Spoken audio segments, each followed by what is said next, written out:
Cole looked like he coming straight out of hell. Did you see the game yesterday? Cole, what is going on, bro? I am coming straight out of hell. Why are you in hell? Did you see that? What did you commit a sin? That's what I'm asking. Like, I know the Browns didn't look good, but damn, what did you do? You know, you in hell. You gotta have some personal responsibility about that, bro. Nah. Sitting through that bullshit.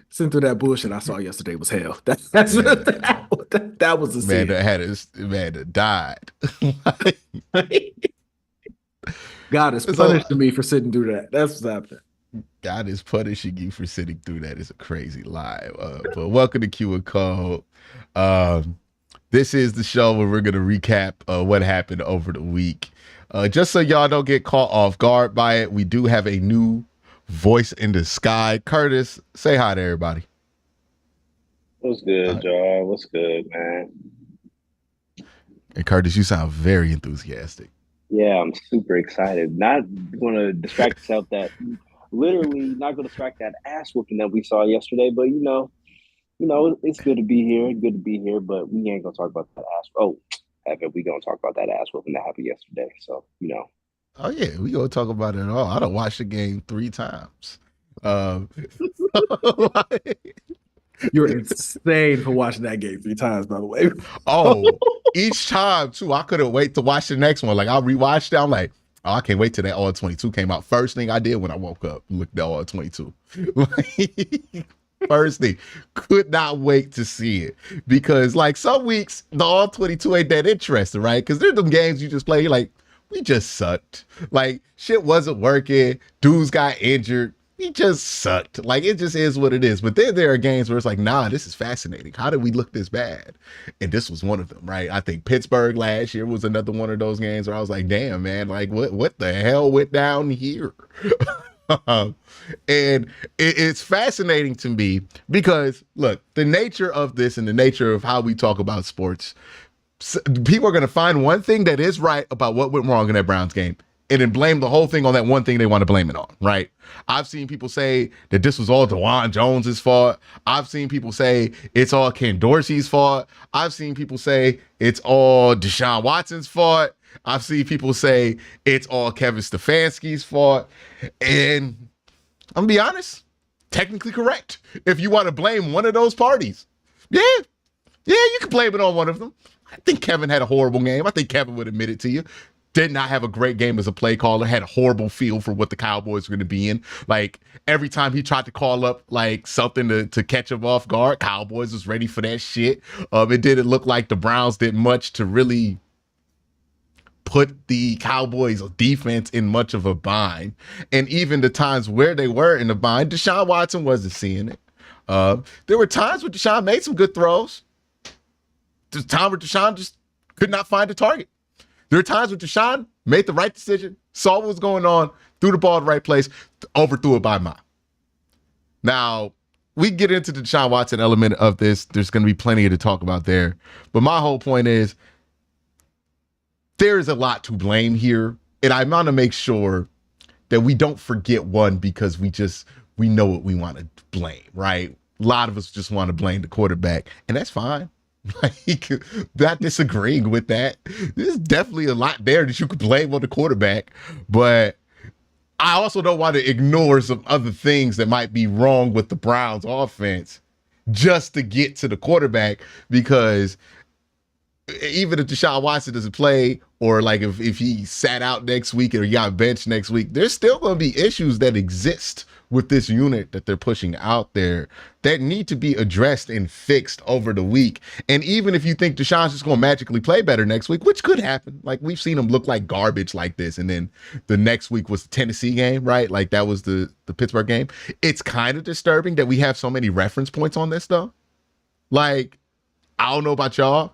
I find this disturbing that we're like, yeah, he's looked like this before and played fine.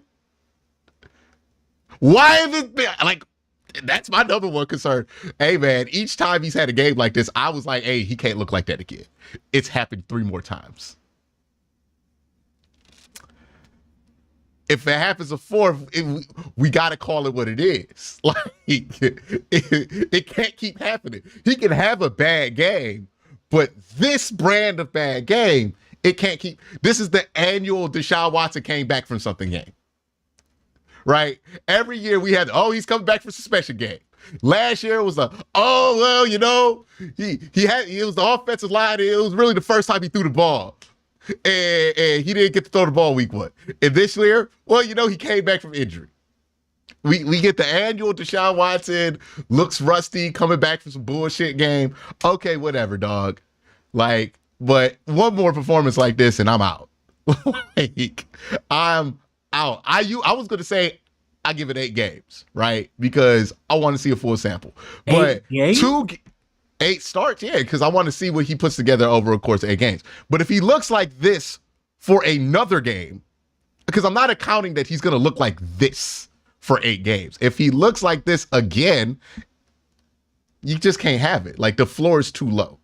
He's established that the floor is way too low for him to be out there consistently, and you'd expect that you're going to be able to get to a championship with. So we'll see what it is, but we'll get into Deshaun Watson in just a second. Let's talk about DeJuan Jones, because this is the one who really slid on them charges. Yeah, this is the one that hurts. This is the one that hurts. Hey, look bad. Lot of pre-snap penalties. look bad. Hey, you be a real nice. You be real nice. I want to stop. I gotta warm up. Well, I don't want to, because I know how easy it is. Because it's the game disappointed us so much that it's gonna be real easy to take how we felt and amplify it by like 30%. I hear what you're saying, but he looked bad. I hear what you're saying, but I just want to put it out there because we need to put it out there. At no point last year did he look as bad as he looked yesterday. No point was he that bad. He was god awful, bro. He was god awful yesterday. And he didn't.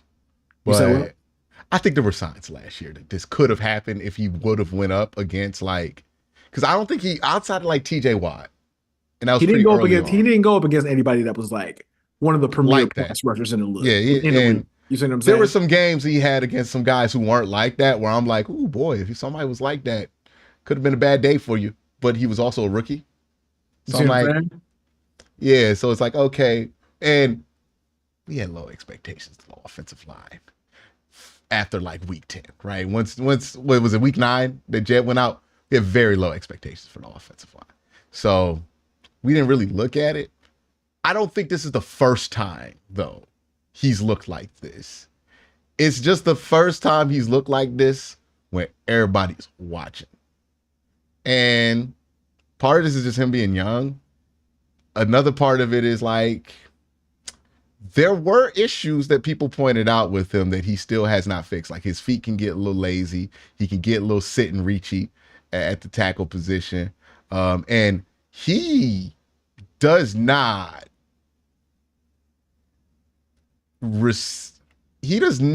do well with stunts twists. No. Right?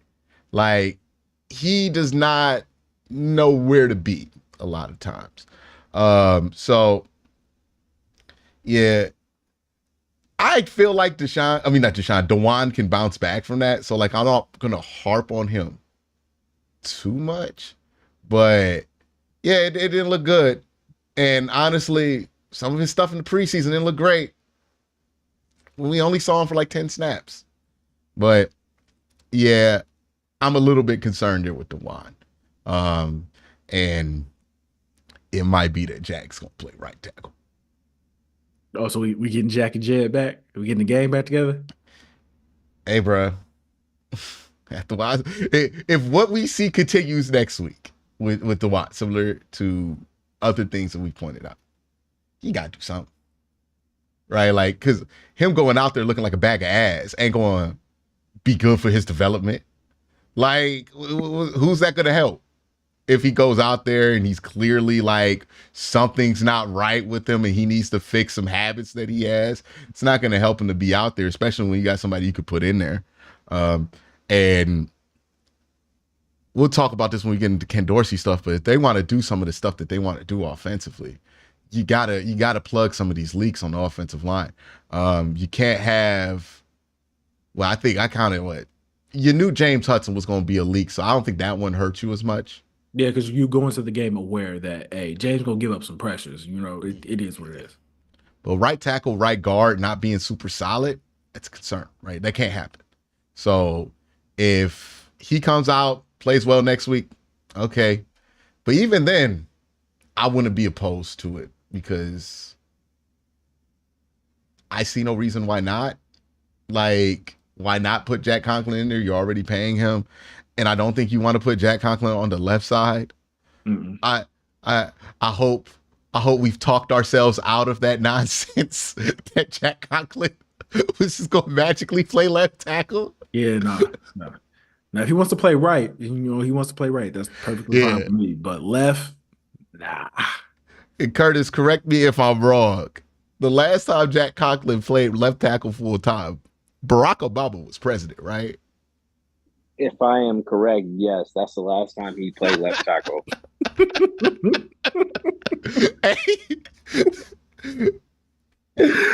Hey, Jed ain't that bad, dog. Like Jed's not good, but come on, dog. We can't. That's crazy. Yeah, we need Jed out there. We need Jed out there. Jed need to be out there. It's not gonna fix everything, mind you, right? Because I think there's some like still diehard Watson people who are like, nah, the offensive line. It was the offensive line sometimes, right? Like, no, say that again. Say that again because they need to hear it. Say that again. It was the offensive line sometimes. Like when he misses Elijah Moore on a wide open post because he underthrows the ball and he has a clean pocket. That's not on the offensive line. Honestly, because I have like the write-up of like all 40 fucking plays I watched of him throwing the ball here. And it's like, yeah, the offensive line does come up. It doesn't dominate, right? The word that dominates is like bad ball, right? Like that's the word that comes up a lot here in this write-up is, oh, that was a bad ball. Like even, I don't even think bad choice comes up as much as bad ball comes up, right? Because I think the choice-wise, it wasn't good. I'm talking about the context of this game, okay?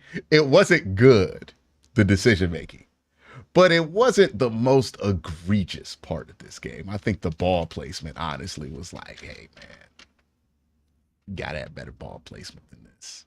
Like, and it's not the ones that people are highlighting, because some people are highlighting the Jordan Atkins throw that he underthrew where he was like running away from Micah Parsons. He got smacked. That one doesn't bug me at all. I'm like, Jordan Atkins actually has to find the ball and like not expect that Deshaun's going to magically float that motherfucker in between like 3 different guys into him. But yeah, there's another player I'm concerned about, but I'm gonna keep that one behind closed doors until next week. I don't want to put that one out there. Oh, can I? Yeah, we talked about people? this. Can I No, tell don't tell people yet. Don't tell people yet. You know who it is, and Curtis knows who it is, so they know I ain't lying if I bring it up next week and it happens. But there was a certain player here, a prominent player on the Browns, where I'm like, man, didn't love that. Didn't love anything that I saw there. And it wasn't the reason some people say it, because I've heard people say, oh, he quit on the team or whatever it was. Nah. That's all we'll say about that individual. They have done so good the last couple of years that I'm willing to just be like, definitely deserves the benefit of the doubt that it could have just been a bad game. More so than like Forrest used all his benefit of the doubt passes. Like, so we really got to just lock in on that. But this player, not going to throw him under the bus yet, but I am going to say there were other players in that position group that looked a little bit more impressive, and that is concerning to me. I'll also say there were times where I was saying, man, if this player were doing what that player was doing, I think we would have had a chance to make this happen. But I'm going to say this. Not saying names, but we're not going to get too deep into it. But I'll say this.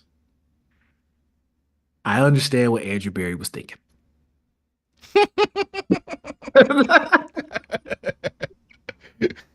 Yes. I believe it at that. I understand what Andrew Berry was thinking. I'm like, oh, okay, certain things start to make sense.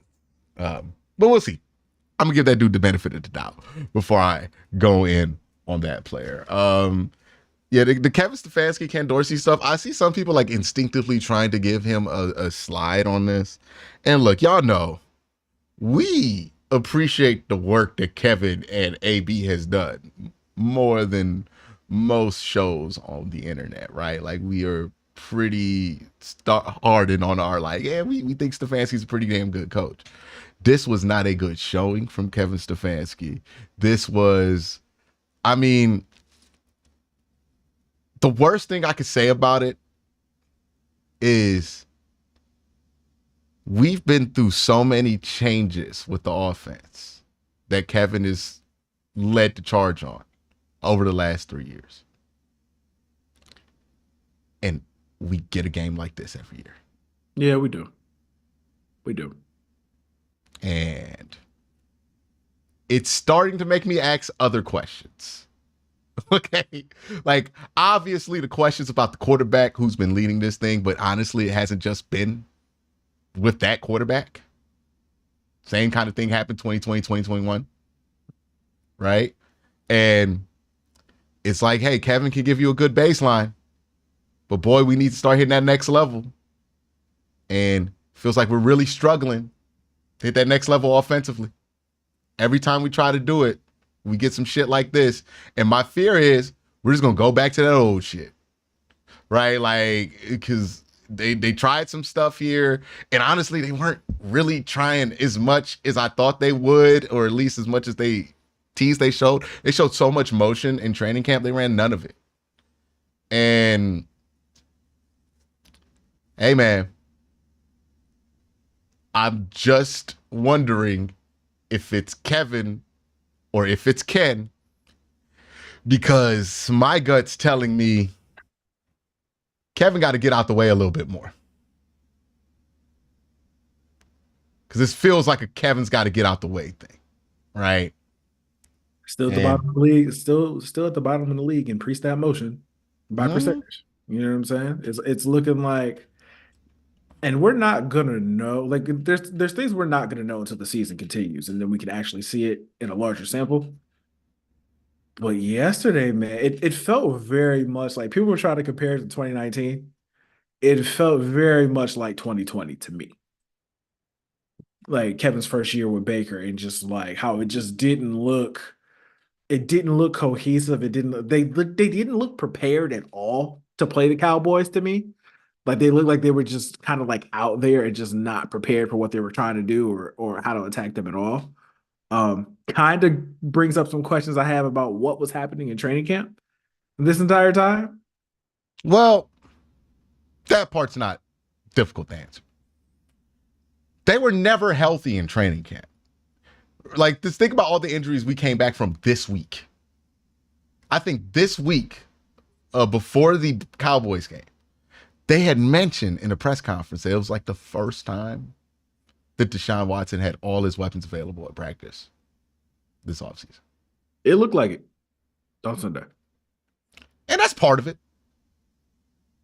Not all of it, but it's part of it, right? Like, you know, it's definitely part of it. Not playing in the preseason is part of it. There's a lot of things that are part of why the Browns looked as bad as they did last week. And I think they're going to, even if they don't look good next week, they'll look better than this, right? Like, I would be shocked if they looked like this again. Because, and I'm not saying that because I have like this overall belief in like the Browns. I'm just saying I would be shocked if any NFL offense looked like this again. Like you don't look like this in the NFL. This is not normal to look like in the NFL. This looked like, bro, they had less than 100 yards of offense. Yeah, and I felt every single one of those yards they didn't get. Like this felt like those Cody Kessler, Kevin Hogan era Browns offenses where you just like, hey man, we don't have any shot. Like we don't have any shot on offense. It doesn't matter what the defense does, we are cooked. Yeah. That's what it felt like. That's what it felt like.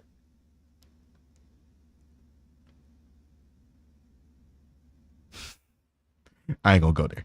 But Oh, nope, nope. Say it. Say it. You thought about it. Go no, ahead. Say it. Say it. and I'm Don't say not it. gonna go there. But it it did not look functional. It looked like it came fresh off the practice field. And maybe it did.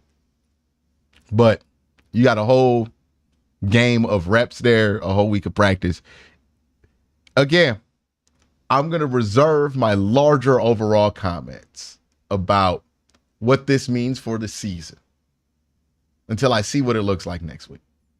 If a lot of this stuff is not there anymore and it's cleaned up, all right. It was just a horrible game played under bad circumstances for this team. And you got the result you got. And maybe we learned a lesson about benching dudes like fucking Jerome Ford in the preseason. Like maybe we learned that you got to play, like you can bench 12 guys during the preseason. But when you're running a new offense with a new offensive line coach, a new offensive coordinator, and a new running backs coach, maybe it's beneficial to have him play in the preseason. Also, could be beneficial, and I'm going based on what Zach Jackson tweeted out. Might be beneficial to have a semi-competitive training camp the entire time. Again, he put that out there. I'm just saying, it definitely caught my eye when I saw it. But we'll see what happens. We'll see what happens. Yeah, they played it super safe. I remember pointing this out during the training camp. This is as safe as they ever played it in camp. And, you know, it's going to take a while for them to wipe off that kind of like playing it safe mentality. Everybody but the defense. Defense was fine. Like defense had like a couple drives where like, okay, they figured some shit out. They fine now for the rest of the game. But offense, you know what they look like? A team that's used to throwing a couple plays, hearing the whistle blow, and rotating into the second team. That's what it looked like. Like it was just they looked like they were so unfamiliar with the concept of moving the ball downfield. Because they're like, nah, it stays on the 20. That's how you play football, right? It just stays on the 20. And then we rotate into the second team. That's how it happens. Man, I just don't get these people who don't think it's important to play in the preseason, man. Like, I get that you want everybody to be there healthy. And, like, you don't got to play these dudes into the third quarter like we used to in the 2000s. But, like, ain't no harm in playing a quarter. Get a sweat going. Like, get that adrenaline. It's like going into a boxing match without sparring. Like, of course you're going to get your ass beat. You ain't fought in a minute. No, man, I hope we can just put that to bed. Like, going forward, if they don't play in the preseason, I'm going to have an issue with it. And it's like, it's not just the not playing in the preseason. It's the being super conservative on when guys practice in camp. It's the progressive, like, it wasn't always this, how do I phrase it?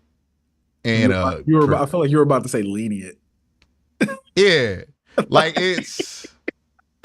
but that's not the proper word that I'm going for. You can have a camp that's a little bit more physical than what the Browns run right now. Right? You saying it's Camp Cupcake over there? I'm saying progressively since 2020, it's gotten less and less physical and more about protecting guys. And I understand that because you do want to protect your guys and not like get a bunch of injuries in camp. But I think we've dipped into too far of the protect the guys spectrums, right? Like we need to bring this shit back over to being a little bit more physical. I think there's protecting your guys, but there's also making sure they're prepared for what they're going to have to do during the season. And I feel like we have not gotten the latter, at least this season. I feel like looking at them, I was like, hey, these guys are not ready. Like these guys were not ready to play. And it's not crazy what they got. They just do what they did the last couple of years. Like Deshaun played like 2 preseason games last year. Yeah, that's all they got to do. That's all they had to do. Yeah, but part of it, and let me be fair to them, even if they wanted to play their starters, they were going to be limited on exactly how many starters can play because we don't even have 2 of them back yet. Let alone like the guys who are in and out because of this and that. But definitely need to make an effort to have more guys play. Just a quarter in the preseason. That's all we think needs to happen, right? Because what you're getting out there, I remember talking to Tyvis Powell about this. When you don't play all preseason and then you go out there your first game, you're going to be super juiced up to start the game. You're going to have all that energy. But what's going to happen in the third, fourth quarter? Gassed. You don't forgot how to pace yourself. You gas. You tired. It's kind of what happened to the Browns, right? Like, and the defense can get away with it because one, supremely talented. Like, they have talents that other teams just simply don't. And two, these guys have played together for so long that they probably don't need that many reps in preseason, to be honest with you. Like, they could probably play less and be fine. And some teams can get away with it because, again, they've had that familiarity. Kansas City could. They don't choose to, which, again. Drives home your point. Kansas City could, but, they don't choose to. But, there are some teams that are like, hey, they've been in the same offense forever. It's not really going to change. Like, Lamar didn't play in the preseason. I don't think that really affected how they looked because their problems are that their offensive line stinks and that their wide receivers are garbage. And that was going to exist whether you played in the preseason or not. Like, I'm not really worried about that. And it's Lamar Jackson, though. When you got questions about your quarterback, you need to fucking play your starters in the preseason. Like, point blank, period. Deshaun Watson was not outside of having questions about this offseason. And that's questions about your quarterbacks? That's what irritates me the most. That's like what drives me insane the most. Like, there's some people on Twitter and some people who are around this team, talk about this team, who are like, who get upset when you question the quarterback. And my whole entire thing about that is, hey, man, this dude has done nothing to justify me not questioning him at this point. Right. It feels like when you talk about a quarterback, you talk about another country's fucking president, the way fans react to it. It is ridiculous. It's ridiculous. It's so stupid. It's like, wow. I'm so tired of it. I'm so tired of it, bro. Like, you can go through. I went through my comment section this week on the videos that I had about Deshaun Watson after this game, and I swear to God, you cannot tell where I sit based on these comments because some people are like, "You not being hard enough on him. You should say he needs to be traded," and then some people are like, "Hey, you need to give him a chance. He had 17 quarterback hits." I'm like, "Oh my God, bro! Can we say he played bad?" Can we say he played bad? We can't say it. Hey, remember what they was doing to me after the Pittsburgh game last year? Bro, can we just say he played bad? That's it. Hey, bro, he played like shit. I'm sorry. He played bad. He can't play like that again. That's it. That's it. It ain't. I'm not about to put Jameis in yet. Like, I'm not there yet. But he played like that again. I'm going to have to consider it. Yes. Like, and I know, because I talked about before the season, hey, what I really want to see from Deshaun is 8 games, a sample of 8 games before I really determine how I feel about him in the future. Games like this aren't accounted for when I make calculations for that. You play like this is like Baker Mayfield 3 interceptions. Like, hey, bro, changes the timeline. Changes the timeline. Where it's like, and honestly, the Baker Mayfield 3 interception games, play to play, he looked more functional than this. Like, this is concerning that this is the 3rd year in a row we look at the offense and we're like, man, this shit don't even look functional. I'm seeing the Cowboys just get like 5 yards on a little dump off, and I'm wondering, like, why the fuck we can't get that? We can't even get that going right now. Like, we can't get a little dump off, something easy, and they're going up against what I think is a better defensive unit than what the Browns are playing. And they're able to do that. And again, Dak didn't play well, partly because the Browns defense was making that the case. I don't think that was the case with the Cowboys defense and Deshaun Watson. I don't look at the film and see, oh man, they just locked up all these dudes and they just put them in a bind here. I'm like, nah, man. There were plays to be made for Deshaun Watson. And I get so tired of this happening. Is I like to talk about all the problems that go on in the game, right? You've talked football with me enough, Kobe. You know I'm not a one problem fits all type of person. I'm like, nah, there's a bunch of shit that usually goes wrong. This is true. Right? But see, what happens is this happened on Twitter. And this is why I might leave Twitter altogether. Like, because I have realized nothing good has happened from me being on it. Like, I've met all the people I want to meet. I think I would just cash out. Like, but one thing I realized is I put out a tweet saying, man, they're lucky that DeJuan Jones is lucky that Deshaun stuck to bed, because we would be talking about that too. And then the comments was like, yeah, see, I told you it was the offensive line that made Watson look bad. I'm like, no. Both of them were the problem. There's not one problem. There's multiple problems here. The lack of creativity we've seen on offense. The lack of comfort. We've been so busy, Cole, talking about how uncomfortable. Did something break? Pro football talk. Did somebody get hurt for the year? This is your hurt for the year face. No. Lord have mercy. I'ma send DMs. Yeah, I do. I'm gonna let you see it first, and then we can decide if we gonna talk about it. Is it Browns related? Yeah. It's absolutely Browns related. It's on Pro Football Talk. Yeah.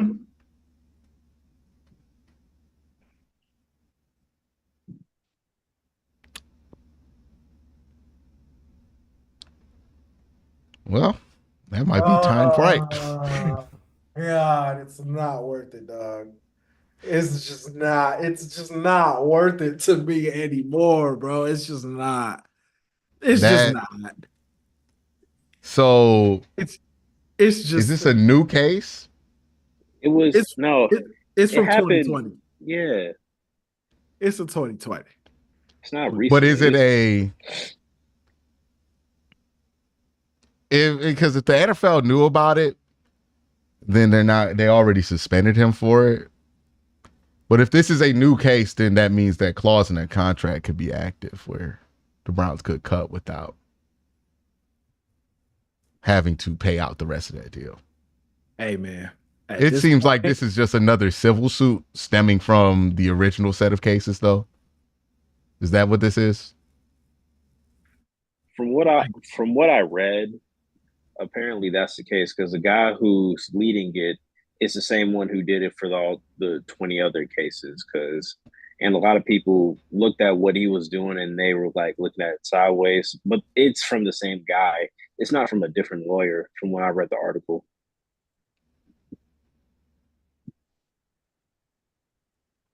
The biggest difference in this latest case from the others is that Deshaun Watson is specifically being accused of sexual assault, not harassment. I mean, if this gets criminal, then that's going to become something. But you got to monitor that. That's not. We gotta wait. That's one of those you got to sit and wait on. William, you are right. It don't feel worth it.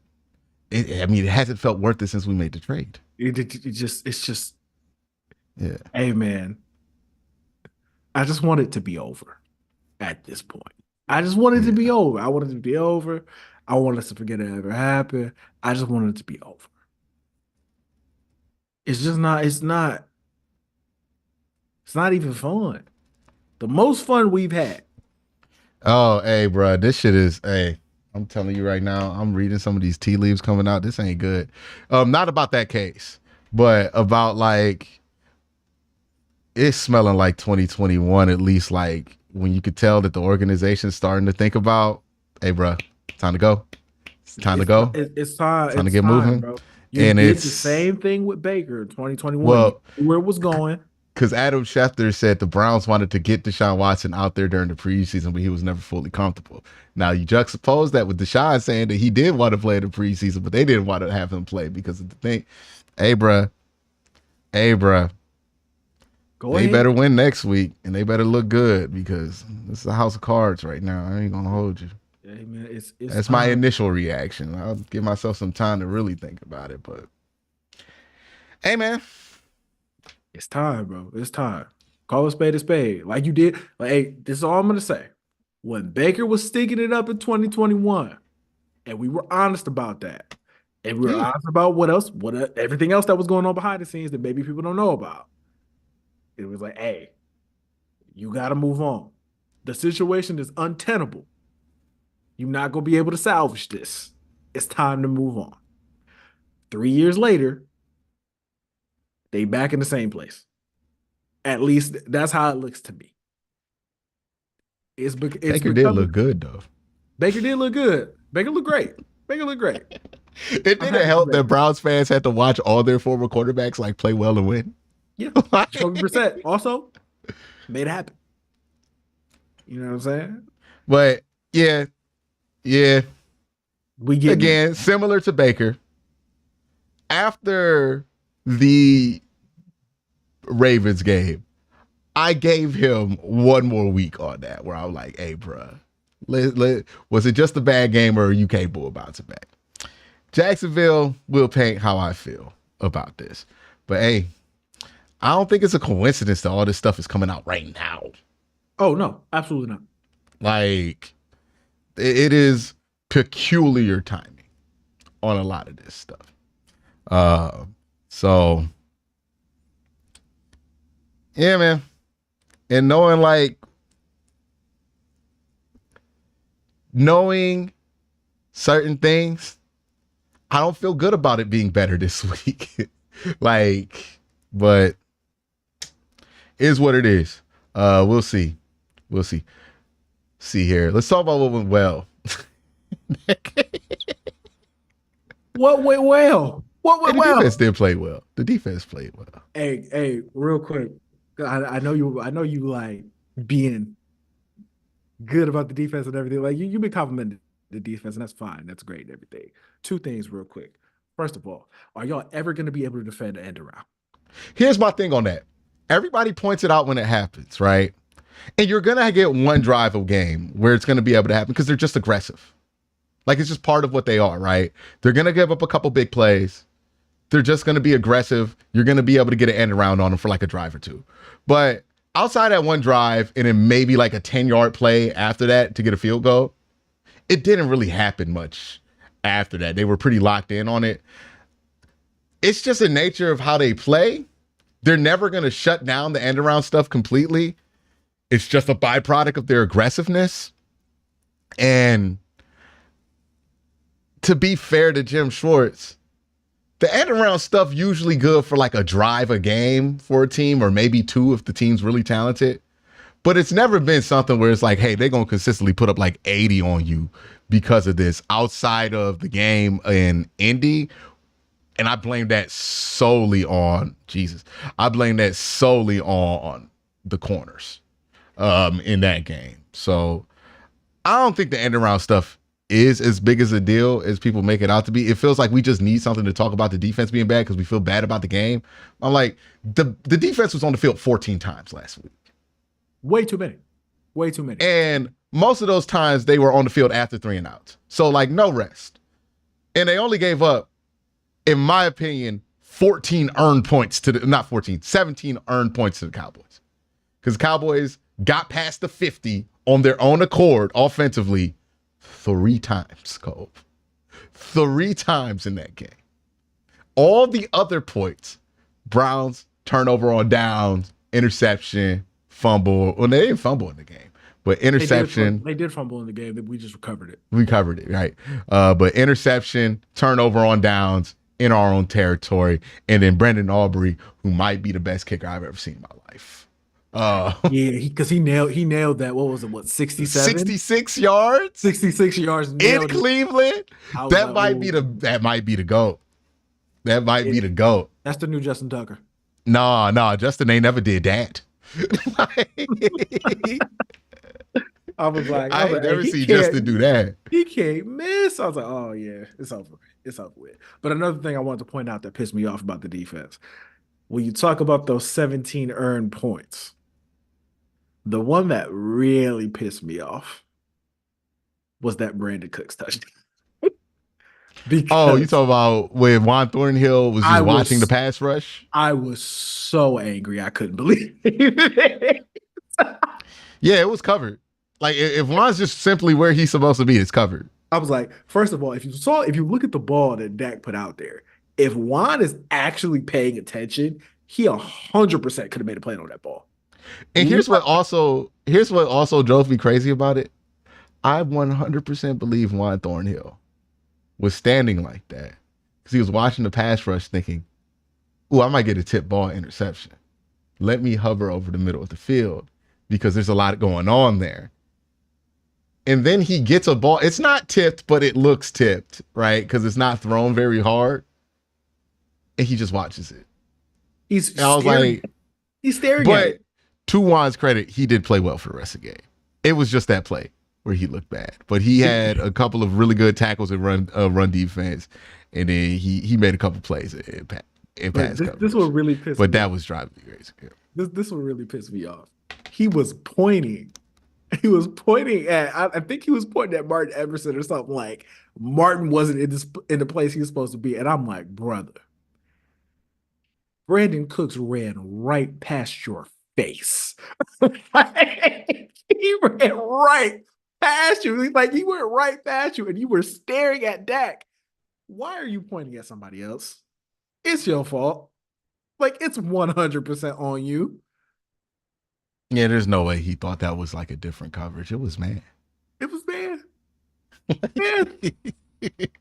You were the last line of defense, brother. He ran past your face. Like, what are we supposed to do? Yeah.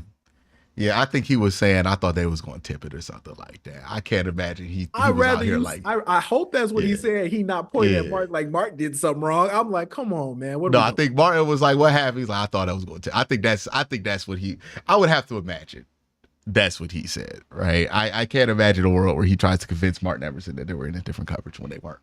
I'm looking like I was so angry. I was like, who the fuck are you pointing at? Yeah. But nah. I think the Browns, like, if they get a competent showing offensively, they probably could win that game. It would have been close. But they could have won that game. And who knows if the Cowboys would have showed more if it was a closer game, to your point. But the corners had them wide receivers in hell for most of the game. That one CD catch was crazy. Yeah, that's what I'm saying. They had true scoring drives where they got the ball at like the 30. And it took them that to score on the Browns. It took one of the greatest catches and throws you've ever seen from Dak Prescott and CeeDee Lamb. And then it took one of the silliest mistakes you've seen from Juan Thornhill for them to score on that drive. Because it was on the fritz. They were about to kick the fucking field goal. Like, that's what was furious about it. It was like 3rd and 9. And then Juan just doesn't pay attention, gets up the touchdown there on the 3rd and 9. But like outside of that, I was like, man, they can't replicate that shit all game. And they didn't. I'm like, man, this defense really tried like hell. Like between the time where the Browns scored that touchdown after the punt return, and they were only down 17, down 3 scores. They got the ball back. The defense got a 3 and out. The defense only gave up 31 yards and 2 first downs in those 4 possessions. I mean, they gave you a window. That's 4 possessions. You're down 3 possessions. That's a window to that's a window to at least tie the game if you're serious about it. Couldn't get it done. And like I think the second 3 and out was like, yeah, the train done left the station. They're not winning this game. Like that was their last chance to catch a train to win this game, and find a path to win it. And that was it. There. We'll see what happens. It's one game. The Browns looked like garbage in the first game and bounced back, had good seasons after that. I mean, 2020 was as bad as it gets. You remember that opener? Mm-hmm. Yeah, It was as bad as it gets. Who do we play? Who do we play? Ravens. Oh, yeah, I remember that. Yeah, the Ravens are in the opener. I remember people thought that like Nick Chubb was cooked because of that game. Ended up being fine. So we'll see. right? Like this week versus Jacksonville going to be really important to see what kind of team they're going to be. Because if they are a team that's going to do anything, they got to come out and like, look, if you lose by some crazy way where like Jacksonville makes like a 60-yard field goal or like gets a Hail Mary, whatever, but it better be a fucking ball game at the very least. Like, you can't no-show 2 weeks in a row and expect people to have faith in you. Just can't. Let's talk about some other teams, Cole. You ready to talk about some other teams? Can we talk about one more thing that pissed me off before we talk about some other teams? Sure. What in the fuck is the special teams doing?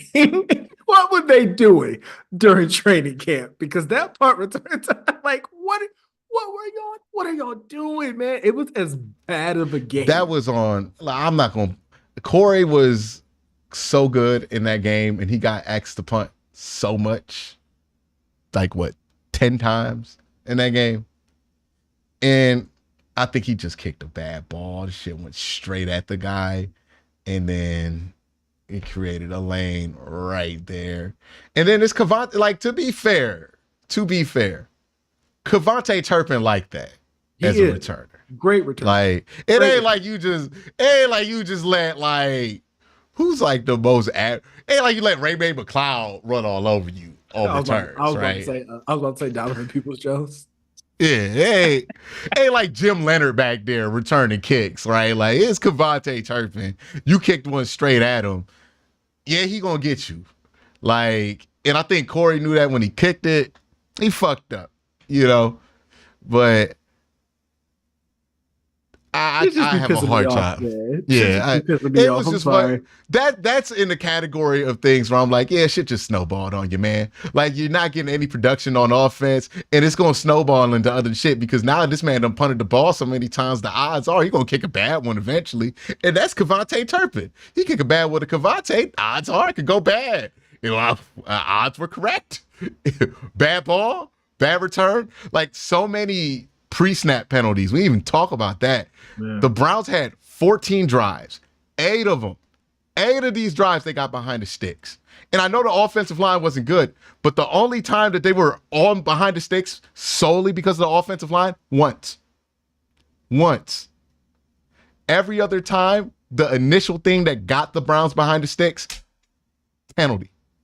I could read them out to you if you want. Please do. Yeah. You want the list of guys and the penalties that happened here? Let me see. Yes, I would like to direct my anger at the people specifically who caused it. Okay, right here. Yeah, first drive, Hudson, ineligible receiver downfield, first and 15. DeJuan Jones, false start. I believe that false start was on a 4th and fucking 2. It was because they were gonna go for it, and then it was 4th and 7. Yeah, the third time it was a sack. Okay. And okay. Who gave it up? Hey, bruh, it was one of them where everybody gave it up. Okay. If it could have been anybody, it's just a matter of who got there. Okay, like who tagged them first. You know, there's going to be multiple guys who get a piece of that sack. So multiple guys gave up that one. Fourth one, David Njoku holding. DeJuan Jones, again, illegal formation. There was one where you had illegal formation and you gave up a sack. So even if you don't give up the sack, Cole, you go up behind the sticks. Another one, illegal shift, Amari Cooper. And another one, an illegal shift. I don't know if that one was on Amari Cooper. They didn't announce the name on TV.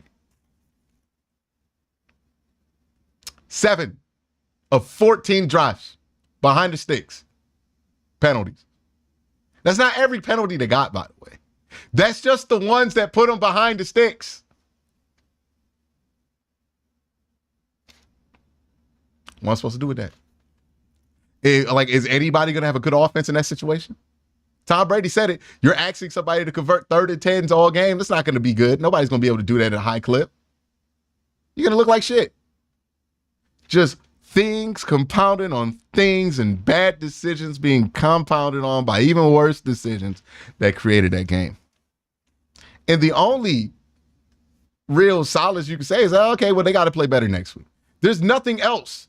There's no silver lining in how they played offensively. There's no, oh, they played good at the end of the game. It's just, hey, they got to prove that was an aberration. If it's not, then boy, oh boy, we're going to be moving some shit around on offense. And everybody is eligible to be moved around. Like, ain't just one person. It could be everybody that could be moved around, switched out. It might not even get to that point. But hey, I just don't want another repeat of the Mike Hall thing where we kind of went all the way with it on the podcast after the news broke and ended up not going all the way. Put us in a real awkward spot. It's going to wait. We're going to wait on that one. We're going to wait on this one. We're going to wait on this one. We're going to wait on this one. You got to learn from your mistakes. You know, that's what we preach here. But let's talk about other teams' mistakes because, boy, I done watched ours enough.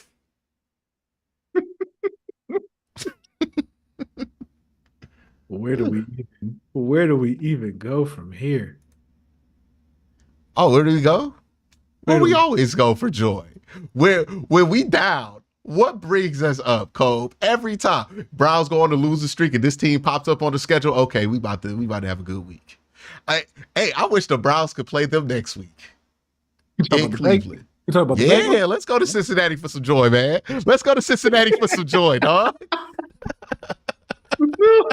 Time to get shameless. They lost to Patriots, dog. That's crazy. Hey, at least we lost to the Cowboys. A team that's probably going to be at least in the second round of the NFC playoffs. They lost to the team projected to get the number 1 overall pick. Hey. And look, our quarterback stinks. Like, your quarterback good and you did that. That's crazy. That's crazy. Hey, you know what an interesting stat I saw?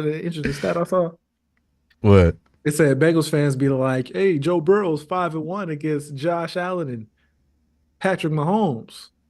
He's also 0-5 against Baker Mayfield and Jacoby Brissett. Hey, man, he played up to competition.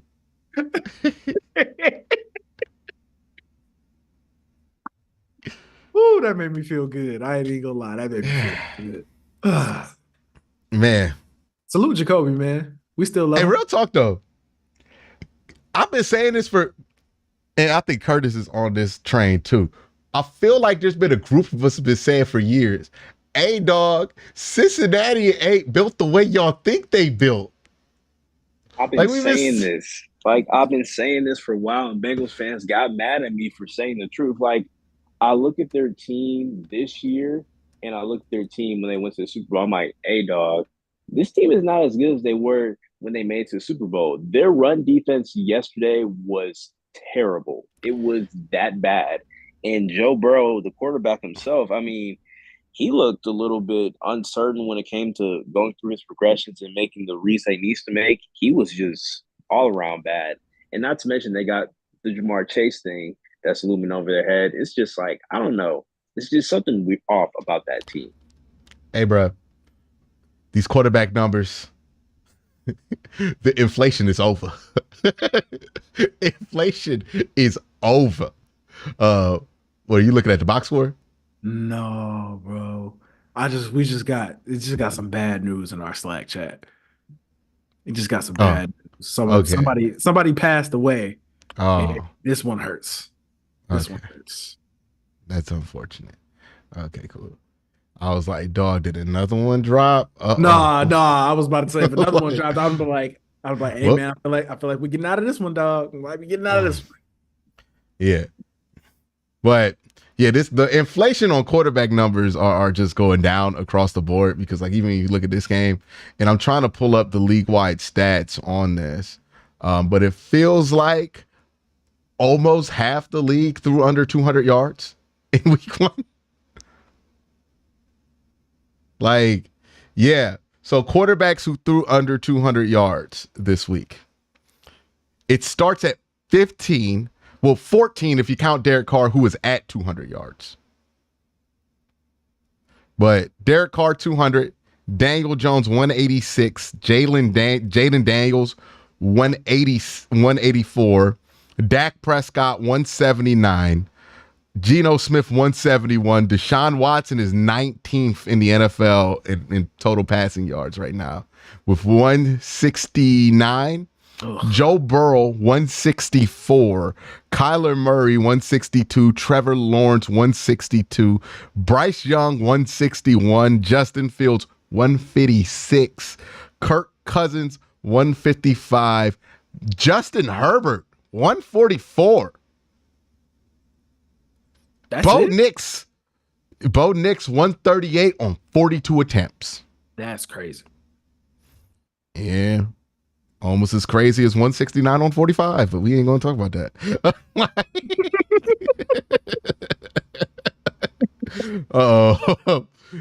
Will Levis 127 on 32 attempts. Jacoby Brissett 121 on 24. And Caleb Williams 93 on 29 attempts. Hey, I know you love Caleb. Defense is back, dog. Ooh. Defense is back in this motherfucker. Only 2 people got over 300 yards last week. It's back. Hey, it's about to get real 2000-y in here. Remember when it was about the run game? Hey, get ahead of it right now and pay your running back. That's all I got to say. If you got one of them good running backs, pay that mother. Breece Hall, get the bag. Because all these teams have invested, keep in mind, in so much wide receiver money and quarterback money over the last couple of years. Like, well, Curtis, can you do the math on this and let us know how much money between 2 wide receivers and Tua that the Miami Dolphins are putting into that pass game so they can get over 300 yards? Speaking of pass game, I want to read out some stats to you. Week 1, NFL passing touchdowns. Starting in 2019, 61. 2020, 52. 2021, went back up, 61. Okay. 2022, Post-pandemic. 51. 2023, 37. 2024, we still got a Monday Night Football game, technically. We're at 33. Too high revolution kicking these quarterbacks' ass. Whew. Whew. Whew. Hey, look, I tried to tell people this last year. I was like, look at how little the offenses had to innovate because the NFL always steps in and adds rules so they could play. And look how much the defenses had to innovate over the last few years. It's going to become inevitable that it's just not going to be able to be caught up with rule changes. And we're seeing that right now. We are back. And honestly, Cole, I don't think that this is bad. I think we're back to reality on quarterback yardage. There was a world where like we were used to quarterbacks throwing 300 yards and we weren't even blinking at it. Remember that? Mm-hmm. Oh, yeah, 300 yards. That's not shit. Nah, this shit needs to matter. Okay? I had somebody threw 4,400 yards last year and nobody cared. That's crazy. That's crazy. Yeah, man. Inflation's over with these quarterback yardages. It's done for. It's done for. Hey, the days of Derek Carr being a 4,000-yard passer are done for. It is a different world out there, dog. They done caught up. Like Kirk's cooked now.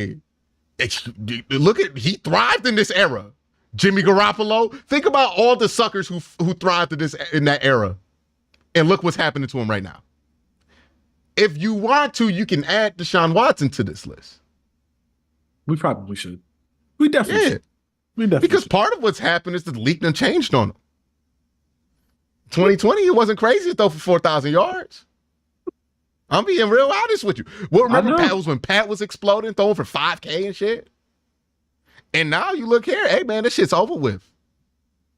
They done did something. Done figured it out on defense. And I'm telling you right now, Cole, it's time to run that fucking ball. Okay? This ain't just for the Browns. This for everybody. It's time to run that fucking ball. Twitter was right. Okay?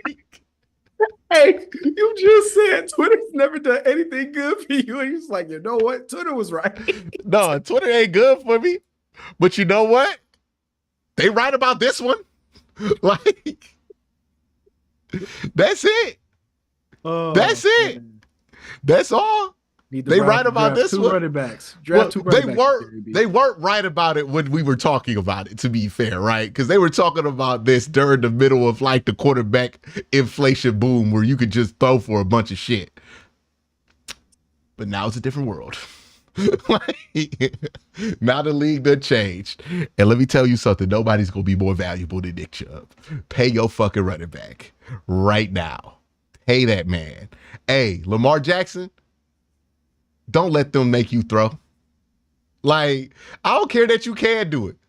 Hey, bruh, obviously where you beat these dudes now, you got to run the ball now. Like, honestly, it sounds like a joke, but I'm being dead serious. This is what happens when you fall, like when a bunch of coaches decide establishing the run does not matter anymore. Okay. Like, all right. You're not going to run it? Cool. It's not going to matter to get 5? Okay, cool. I guess we're just going to put a bunch of dudes in coverage and see what you do with that. And then we're going to get so used to putting these dudes in coverage, Cole, that we're going to get different types of people in different types of spots that you don't know what to do with. Kyle Hamilton didn't exist before this innovation boom. A JOK didn't exist before. Grant Delpit was lost before this happened.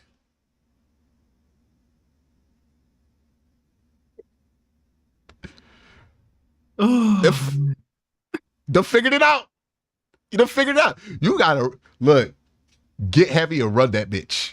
Like that is my plan here for the Cleveland Browns. Get heavy and run that motherfucker. Hey, work for the Patriots. Mm-hmm. Look, what did the Steelers do in that game? Ran that ball, man. Hey, Ran fuck that ball. Fuck that shit. Okay. We ain't throwing a goddamn thing. Like, that's why I said the whole time the Steelers are going to be much better if Russ doesn't play, because with Russ in there, you're more inclined to throw that ball. No, run that shit. No, run that ball. Run the ball. I promise you. Pay your running back. It's time. It's time. Hey, man, what did the Philadelphia Eagles figure out? Saquon's pretty good. Hey, man, giving the ball to Saquon's a better bet.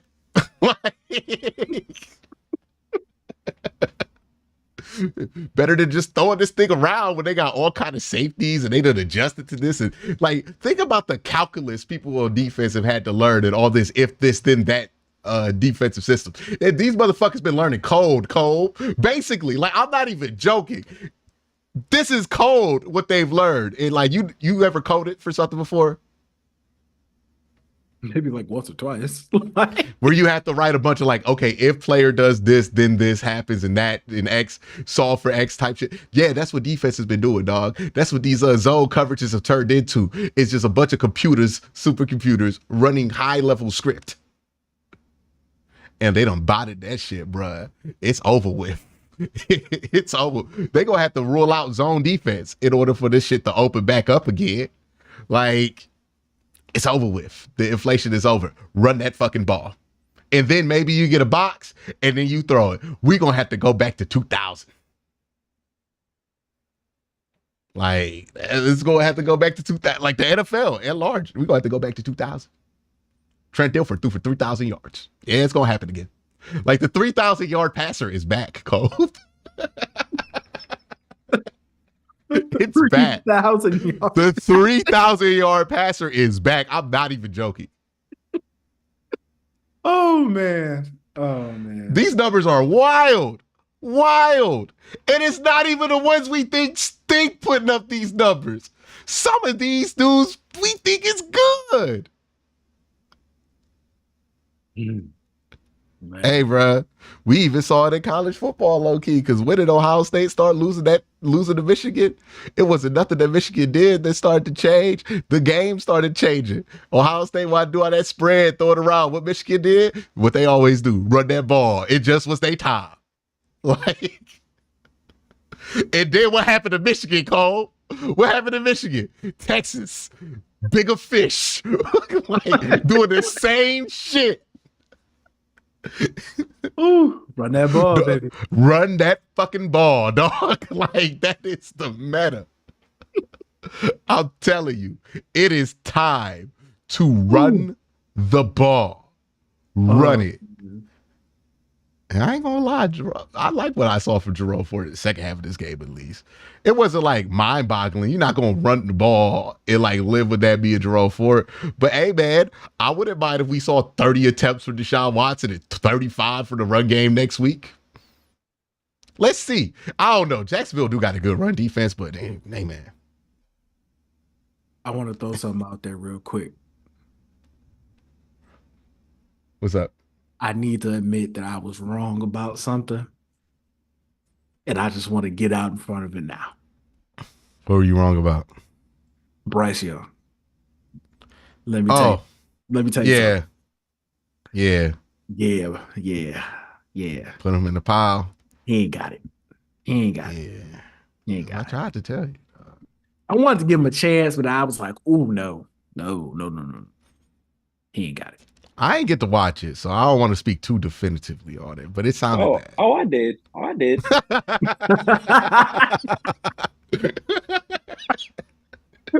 Curtis like, nah.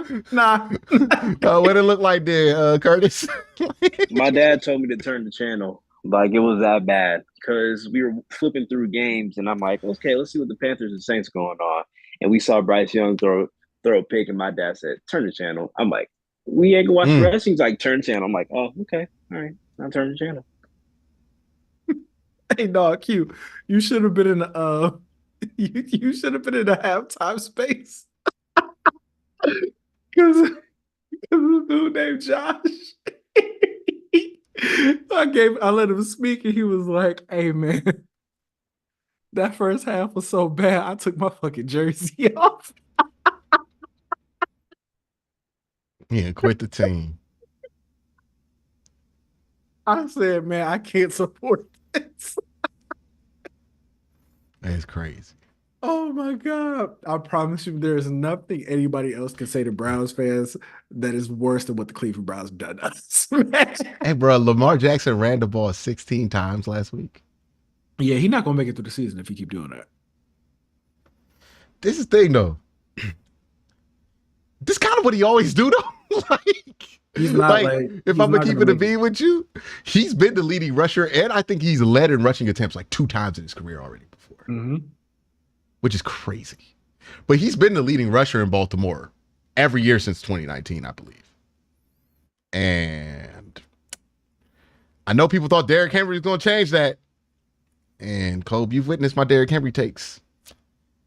Yeah, I'm not saying I'm right after 1 week, because it is only 1 week. But I don't look wrong. It might age well. I'll give you that one. It might age well. Mm-hmm. But it's only been 1 week, so we got to see. 13 carries, 46 yards. 3.5 a carry. Crazy thing. You look at his Tennessee backlog. That wasn't uncommon last year. That happened a couple times last year. Are Jalen Hurts and Saquon Barkley going to be what people thought Lamar Jackson and Derrick Henry would be? I don't know. I just don't trust the Eagles. Like, they were such a mess offensively last year that it's hard for me to just be like, yeah, they're going to do the right thing. Especially with running back. Dog, they was driving me and you crazy. It was driving me and you crazy with how they handle running back. So, like, I got to see it before I believe it, but they certainly have the potential to be what people thought it was going to be. It definitely feels like it fits better, which was the ultimate question I had with Derrick Henry. Was everybody was like throwing him in his RPO stuff. I'm like, has he ever done that? No. Yeah. Like, I mean, I think he did a little bit of it when Ryan Tannehill was in there. We forget Ryan Tannehill was a mobile guy. Hey, man, I just don't understand why the Steelers, like, went out and got Russ, because it doesn't make sense. Arthur Smith is much more comfortable with the Justin Fields than he is with the Russell Wilson. Like, I can't see them going back to Russ. It's not because Justin Fields is playing incredible. It's just like Justin Fields can run that offense to the full capabilities. And Russ can't. I think that because they haven't invested a lot to get Russ there, to be completely honest. But I think because they've made it such a big thing about him being the starting quarterback, they kind of have to make the switch. And then, but I do think if it's not going well, they're gonna pull the plug pretty quick. Because they can win it. They can win games with Justin. Like they can win games with Justin and be fine. Well, fine, relatively speaking. But I think you can win games with Justin. I wonder if putting Russell Wilson in there is actually going to make it harder to win games. I think it might, because I think he might turn the ball over more. You know what I'm saying? And if he turns the ball over a ton, they can't win games. And if he throw the ball 40 times, that means you running the ball 10 less times. And if you run the ball 10 less times, that means them carries coming out of not Najee pocket. No, Jalen Warren's pocket. And that's the worst one for it to come out of. Like I worry about that one. Yeah, man. It's crazy first week. First week. Make it through 4 of them bitches. Cooking. Hey, the worst thing too, the Browns play the Commanders soon. We're gonna be able to compare. If I don't see 4 of them. Fuck that, 5. We ain't trained to get just as good.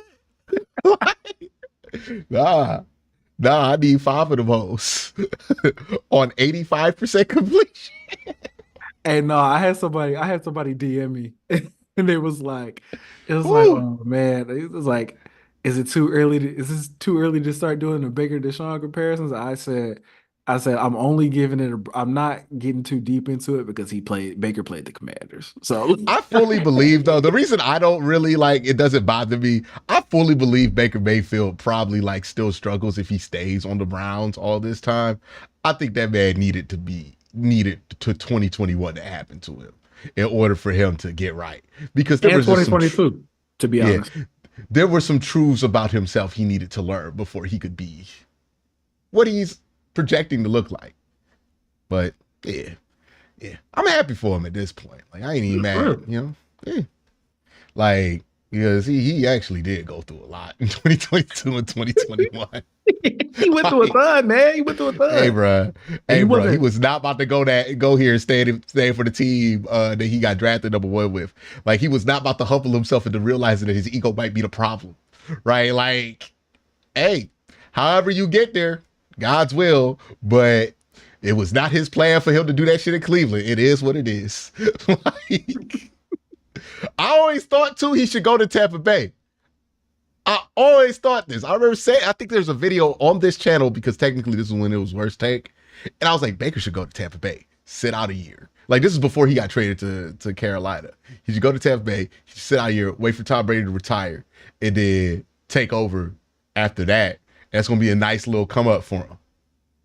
Everybody's like, oh no, Baker should start right now. I tried to save them from this fate. Yeah. I was like, Tampa Bay is the spot if I'm Baker. Especially after basically he was a free agent. Nah, I would have went Tampa Bay immediately. But hey, got there. Working out for him. Good for him. See, you don't gotta hate. You ain't gotta hate. I'm happy for the motherfucker. We gonna hate on.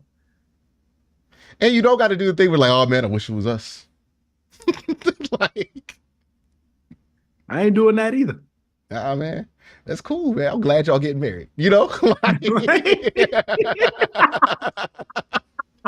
it was never going to be me.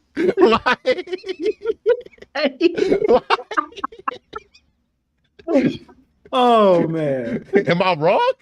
I didn't say you was wrong. I did not say you was wrong. Hey, it's one of those situations, Hey, I actually completely understand what you're talking about. Yeah. It was never going to be me, but it's cool. I'm happy for y'all. I'm happy it worked out, truly, from the bottom of my heart. And not on some cynical shit, on some real, nah, I'm glad that worked out. Yeah, for real. Yeah. Ooh. That is hilarious. Now, I ain't gonna lie, Jacoby does hurt a little bit more.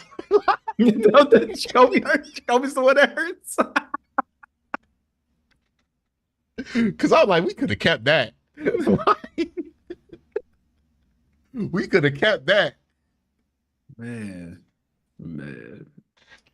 You know, we might see Jameis soon. Hey, bruh. We'll see. We'll see. The vibes Hey, will be real better. talk. Hey, but see, the thing with Jameis, he not going to lead the mutiny, but he will be elected president.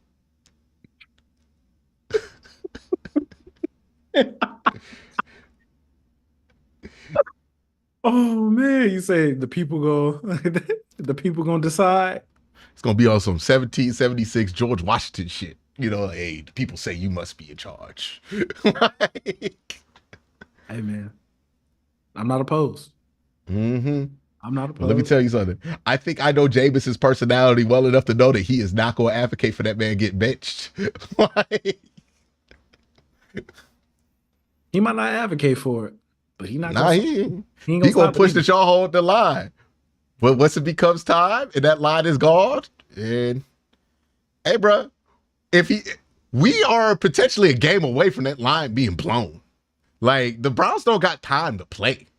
Like they have high expectations for this year, and if the team loses faith in him at quarterback, you can't linger with that. Like this shit gonna move a lot faster than I think people think. A lot faster than it did in 2021. Oh The yeah. Browns didn't really think they were just like Super Bowl quality in 2021. But this defense is there. This shit starts like leaking into next week. He'll probably get like another week, maybe.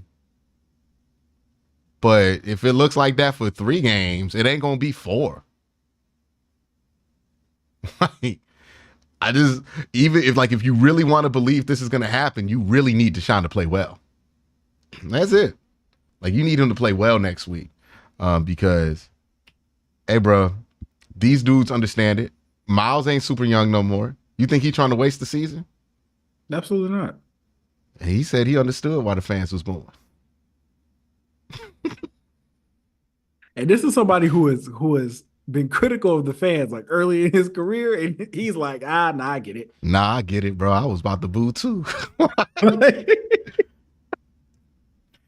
And this is the first time I heard the fans boo, and I was like, nah, I don't even care about like that they booed him at home. And it might not, nah. This is boo worthy. This is the shit that's gonna get you booed. But yeah. Hey man, Anthony Richardson, one of the quarterbacks that got Anthony Richardson got over 200 yards in 9 completions. And them 9 completions were amazing to watch. Let me tell you. Let me tell you, 47% completion percentage, but the 47 was excellent. Ooh, man, that touchdown to Alec Pierce. I was like, oh my God. Yeah, look, I've never seen a more impressive sub 50% completion percentage game in my life. And Hey, bro, I went full Adrian Peterson. When I saw that, I was like, when I seen him throw that ball, I was like, oh my God.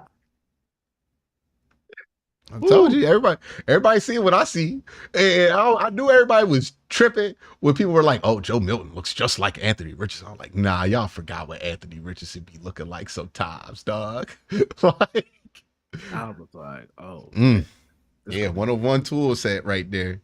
This gonna be something serious. But you seen what CJ did? You see what my guy did? Would you think CJ was balling?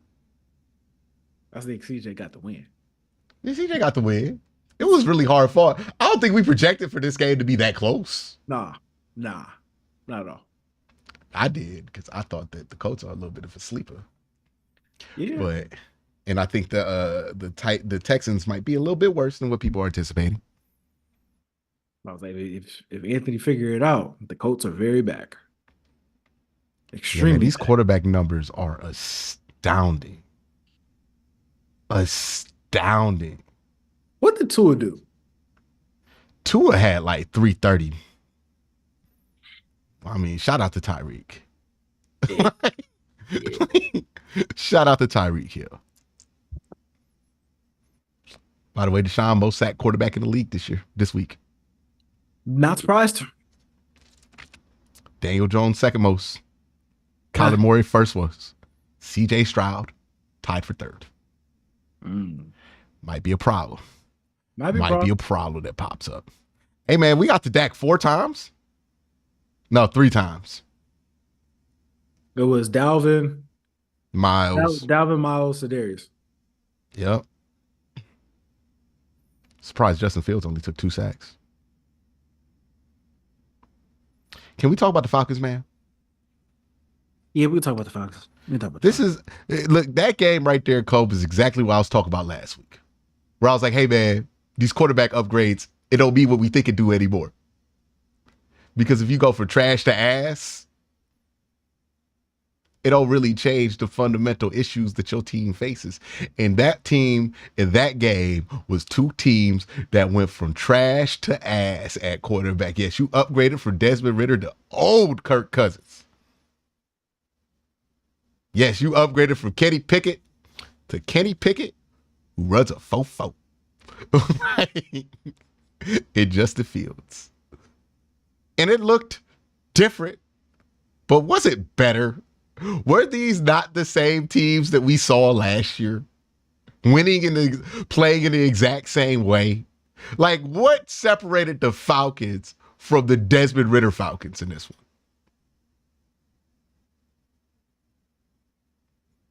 Not much. Nothing. Nothing was different from last year. Nothing. This was the same exact team from last year.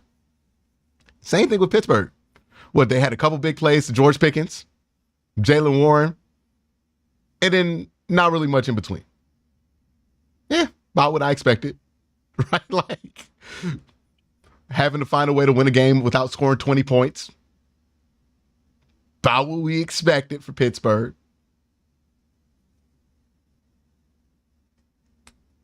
I rest my case. Yeah, man. I rest my case.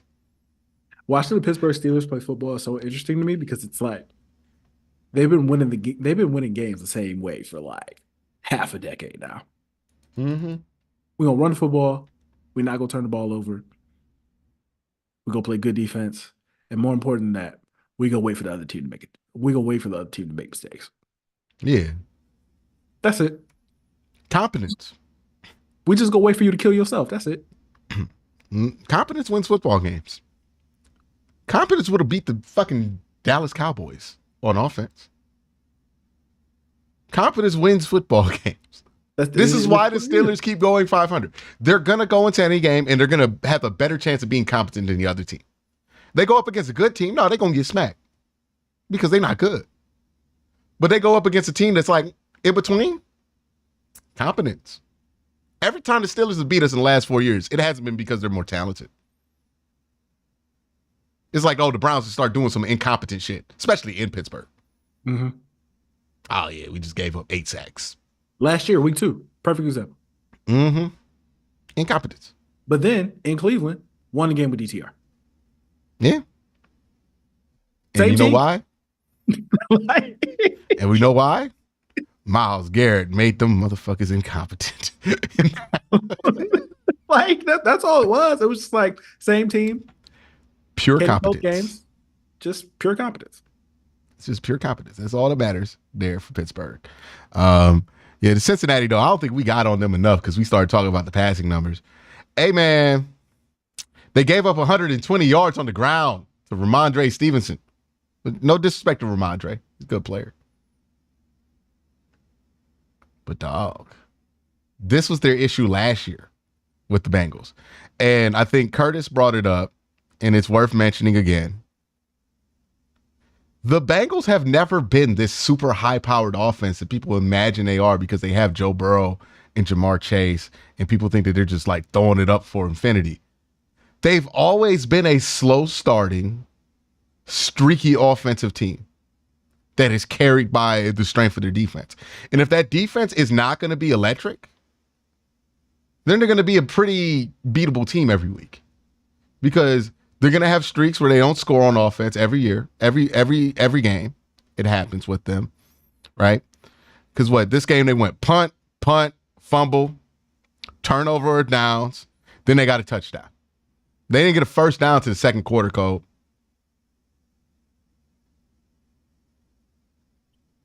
And here's the thing. They played in the preseason. Mm-hmm. I would be more puzzled. Like, as puzzled as I am about the Browns, this is a little bit more puzzling. It's not as troubling. Let me be clear. Because Joe Burrow is Joe Burrow. And Deshaun Watson, I don't know. But it is puzzling that they lost this game. Because I can't explain it.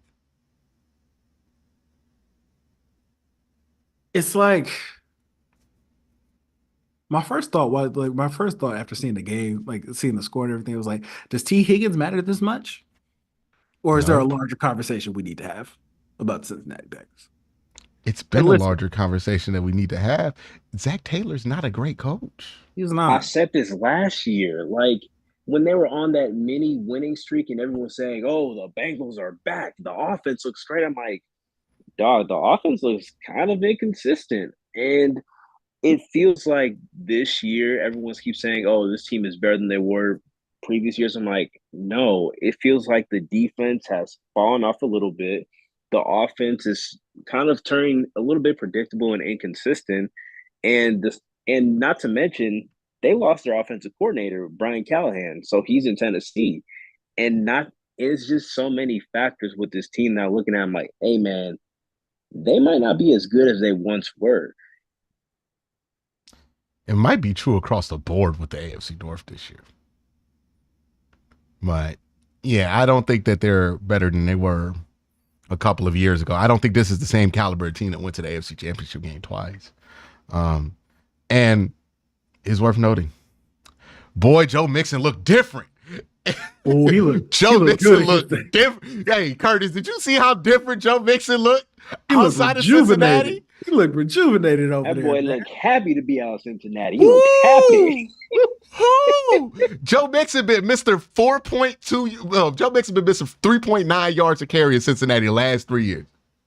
That man went to Houston and had 30 carries for 159, average 5.3 per and a touchdown. Yeah. Hey, dog, you might have wasted your prime out there in Cincinnati.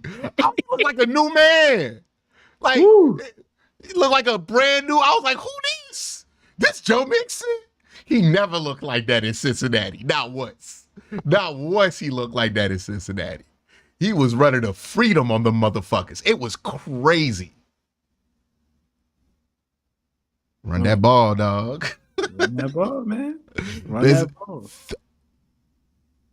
Hey, I'm just saying we need to entertain the idea that the Cincinnati Bengals offensive staff and offensive approach has been greatly overrated.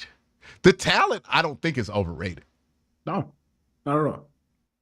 Not at all. They're a very talented team. But I think, especially when you look at Joe Burrow's postseason statistics, because there were people saying he's better than Josh Allen and all this other stuff. And you look at Josh Allen's statistics and you look at Joe's and you're like, nah, man, I don't think that's what that is. Actually, I don't think that's what that is at all. That defense and their kicker were very instrumental in them making that Super Bowl that year.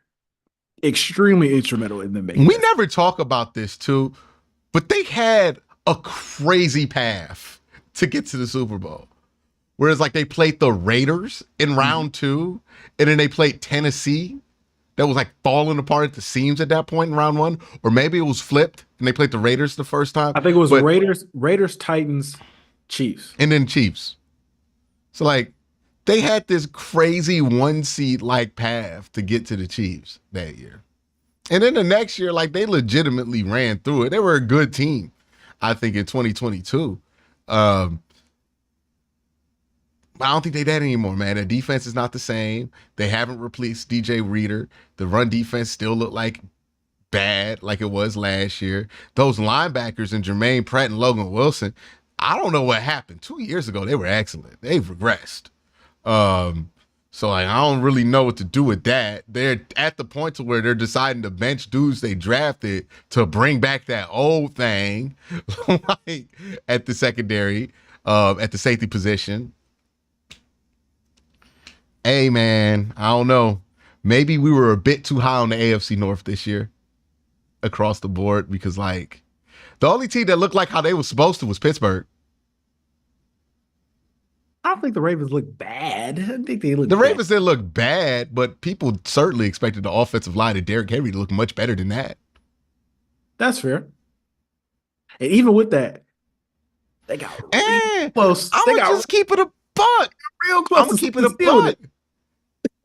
The Chiefs didn't play good in that game. They didn't. Like Sure the didn't. Chiefs were begging them to win that game, and because the Chiefs could have put that thing away like 3 different times. Like for 3/4 of this game, it was like, no, this close to being a wrap. Like the Chiefs could put this away at any minute, and then they just didn't do it. And the Ravens snuck in there. They got a couple crazy plays.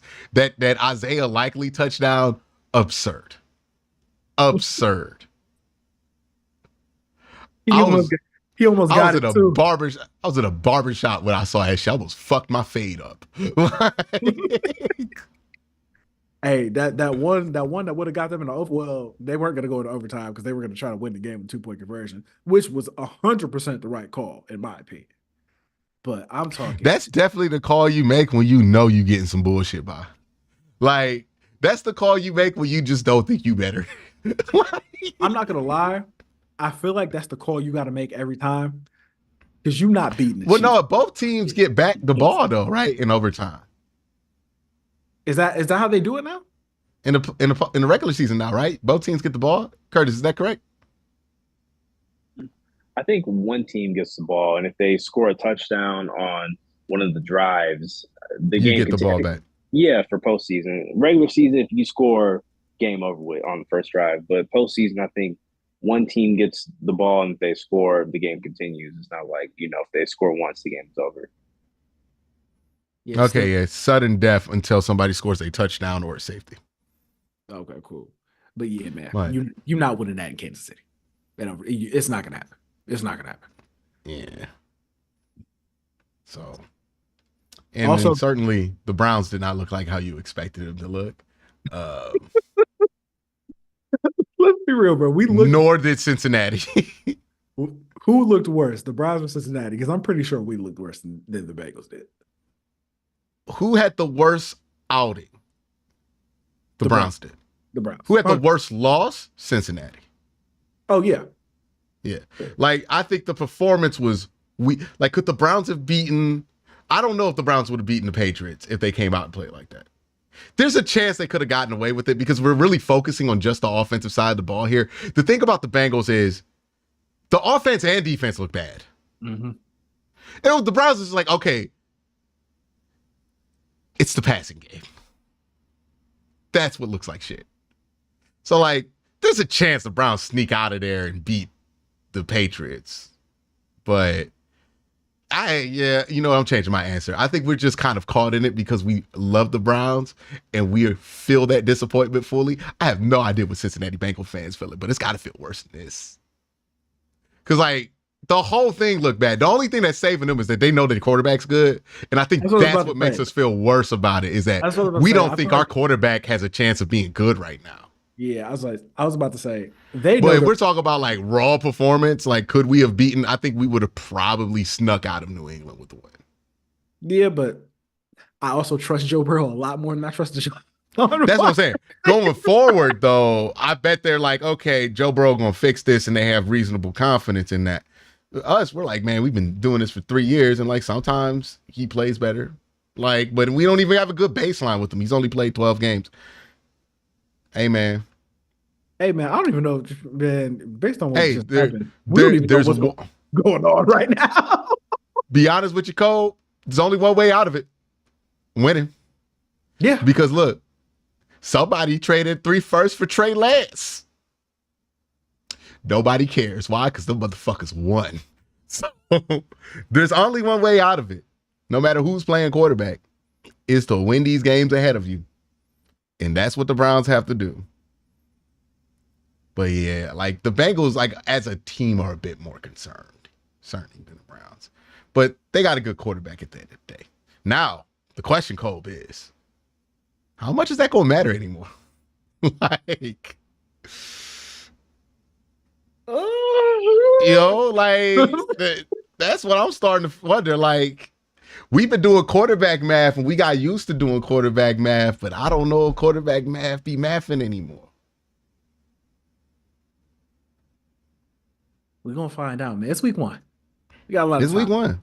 It's week 1, but this has been a trend that's been going on like for 2 years. That's true. That's true. Well, we need a larger sample. You know we need a larger sample. We got about 2 seasons worth of sample though. Go look at the QBRs for the last 2 years versus 2021. It's ridiculous. Like the MVP had like 79 QBR last year. There are like 12 quarterbacks who had an 80 quarterback rated. In like 2021. It is a thing in my eyes. Ooh, Deshaun had a 9 quarterback rating. That's crazy. How do you even know? How is it? Bruh, Bryce Young had a 10.7. Damn.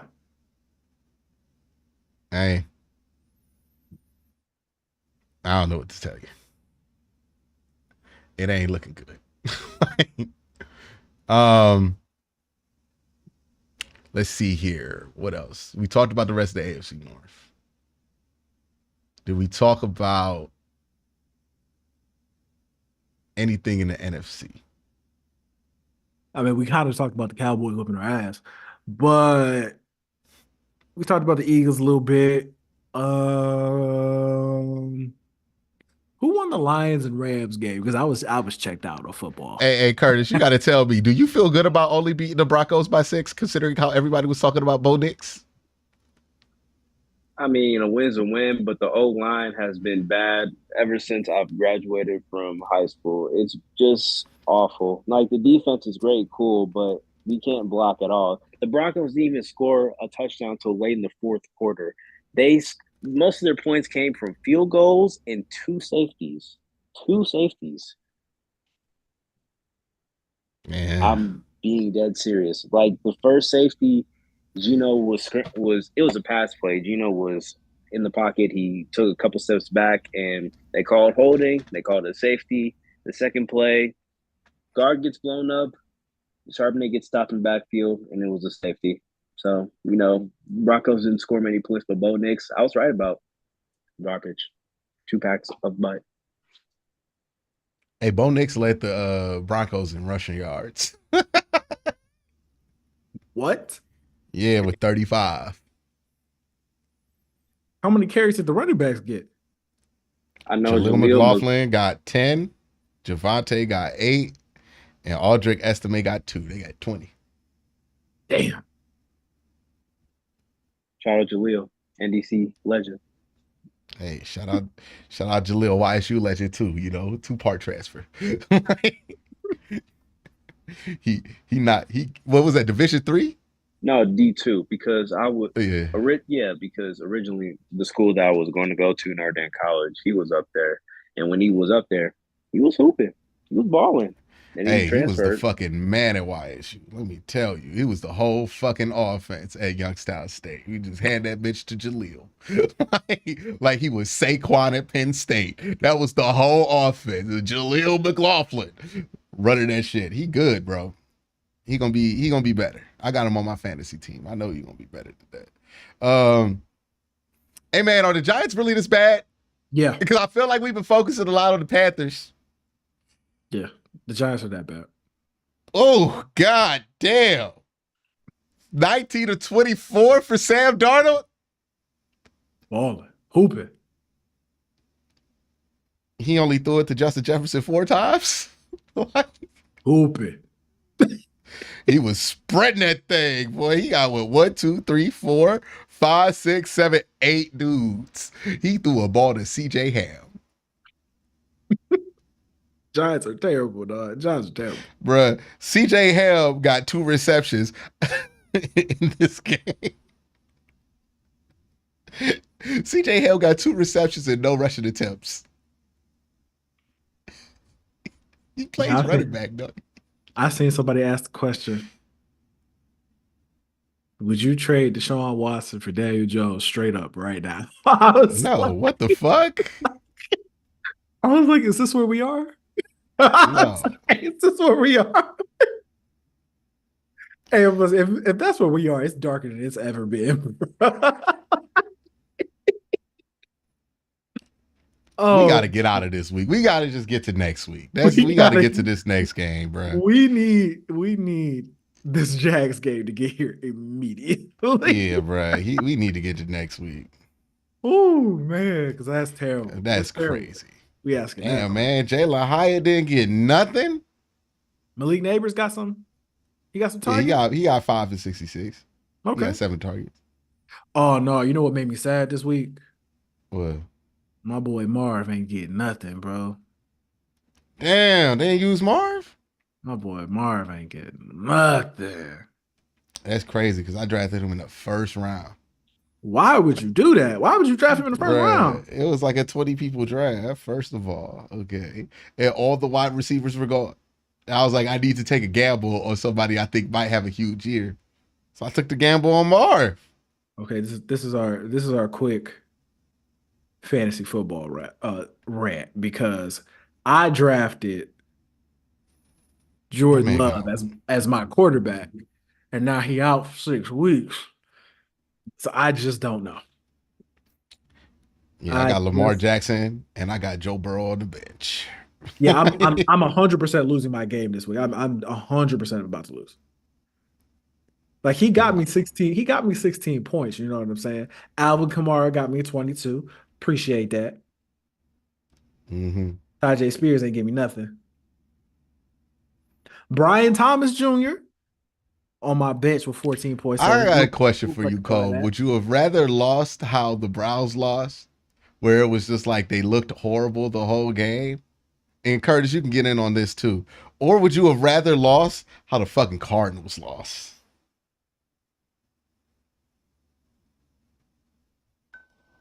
But like, keep in mind, it's not like if you lose like that, but you're not the underdog. Because I think them being the underdog makes it better because you competed with them at the end of the day. But imagine if you felt like you were in the same caliber as the Bills and you lost like that. I still rather lose like that than how we lost on Sunday. I think you can only say that in retrospect. If the Browns would have lost like that, you would be like, "Yeah, man, I'm over the Kevin Stefanski experiment." Like, I would not do that. I know you, Cole. You would not do that. Yes. Come on, bro. Come yes. On, bro. You would definitely do that. You would 100% be like, "Hey, man, we need to open a dialogue." Open a dialogue about Kevin? Yeah, you would have been like, "Hey, bro, I've seen him blow too many leads." Nah, I'm definitely not doing that. 100% not doing that. Hey, have we even seen Kevin blow leads for real? I feel like Kevin don't even blow a ton of leads. I feel like he hasn't blown a ton of leads. Have we seen Kevin blow a lead? I said, have we seen him blow a ton of leads, bro? A ton of leads? Not a ton, but the ones he has blown have been memorable. I mean, that Jets one stuck with me for a while. But they made up for it. So I let it go. Bruh, ain't nothing worse than blowing a lead, dog. Ain't nothing worse than blowing a lead. Hey, especially when you smoking them when the Cardinals was up like 17-10. Okay, that's not smoking them though. Well, that was up 17. And then the Bills got like 10 right before halftime, I believe, right? Okay, so I remember Curtis put up a tweet talking about this is Drew Peckson, Kevin Stefanski disciple. And then all things went downhill after you put out that tweet, Curtis. Oh, so it's Curtis' fault. It's Curtis' fault. Yeah, Curtis, why'd you do that to the Cardinals? What the fuck's wrong with you, dog? It is not my fault. I didn't think they were going to blow the lead. I thought it would be a competitive game. They would hold on, and I forgot, well, their defense stinks. I'm like, and they're going against the Bills and Josh Allen. I'm like, hey, all I'm saying is we got the timestamps of both the game and when you said that tweet, and it seems like you put the hit out on them. Like, you pointed out how great they were playing, and the next thing we know, 10 points for the Buffalo Bills. 7-point game going into halftime. How they only throw the ball to Marv one time, man? No, they threw it to him 3 times. He was wide open for a touchdown. They did not throw him the ball. I was pissed. I was annoyed. He was on a parlay I made. I just needed him to get a touchdown, but That whole parlay was cooked anyway. I was trying to leave with something. I was about to say, I hope that parlay didn't have anybody on the Browns offense, brother. Ooh, it sure did. It sure didn't. No. Like, might be the week to do it. Hit them rushing parlays. Jerome Ford over 80 yards. Like, I'm gonna tell you right now. Week. Hey, if that over under is set at like 50, I would take it. I would take the over on it. Jerome could get over 80. Why y'all be hating on Jerome? Like, I'm not hating on Jerome. Jerome be playing fine. It don't be him. It don't be him. Telling you, Jerome Ford end up on another team, we gonna be like, man, why we let go of him? He could be a solid piece for the team. All right, let's get to super chats, man. Yeah, let's get to super chats. See what y'all got to say. Bunch of people letting us know that Deshaun has a new case. We know. To be fair, there's like an article that drops like that every year. Because I think an article like that dropped last year. It did, but I feel like this one might be a little I don't know. I feel like we kind of want it to be something different. But like, I don't know. If it's different, we'll find out. But like, if it's Mike Florio telling us it's going to be different, we literally, like, every time it's Mike Florio dropping an article like this. And then we like, oh no, does this mean it's going to get voided? And then it just never comes up again. Yeah, so we got to wait and see. But Jesus, yeah, man. They say the details for this one are, yeah. The accusation is striking. Yeah, the accusation this time is it's way heavier. Let's put it like that. It's way heavier. Mm-hmm. And I think if he ends up being on the exempt list, then I mean, like, if I'm being honest, like, even if he was playing well, if he got suspended again, it's a wrap. Like, yeah, it's a wrap. It's not even on some moral shit. It's like, nah, it's a wrap. Like, you can't get suspended again for that. Yeah, it's over with. Like, and it does seem like, since this case is so much more serious in the accusations that they're bringing forth versus sexual harassment, which the first set of cases were about, right?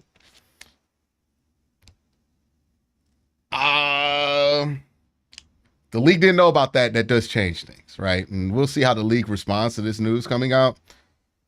We'll know by the end of the week if this is a big deal or not, basically. Yeah. We might know soon. Given the severity of the allegations on this particular case. Like, the league might have to be like, oh, okay, that's a little bit different. So that's a little bit different. Nah, the league don't move that fast. We'll see. They waited like 2 months to do anything about Mike Hall. like they do not move that fast. Hey, man.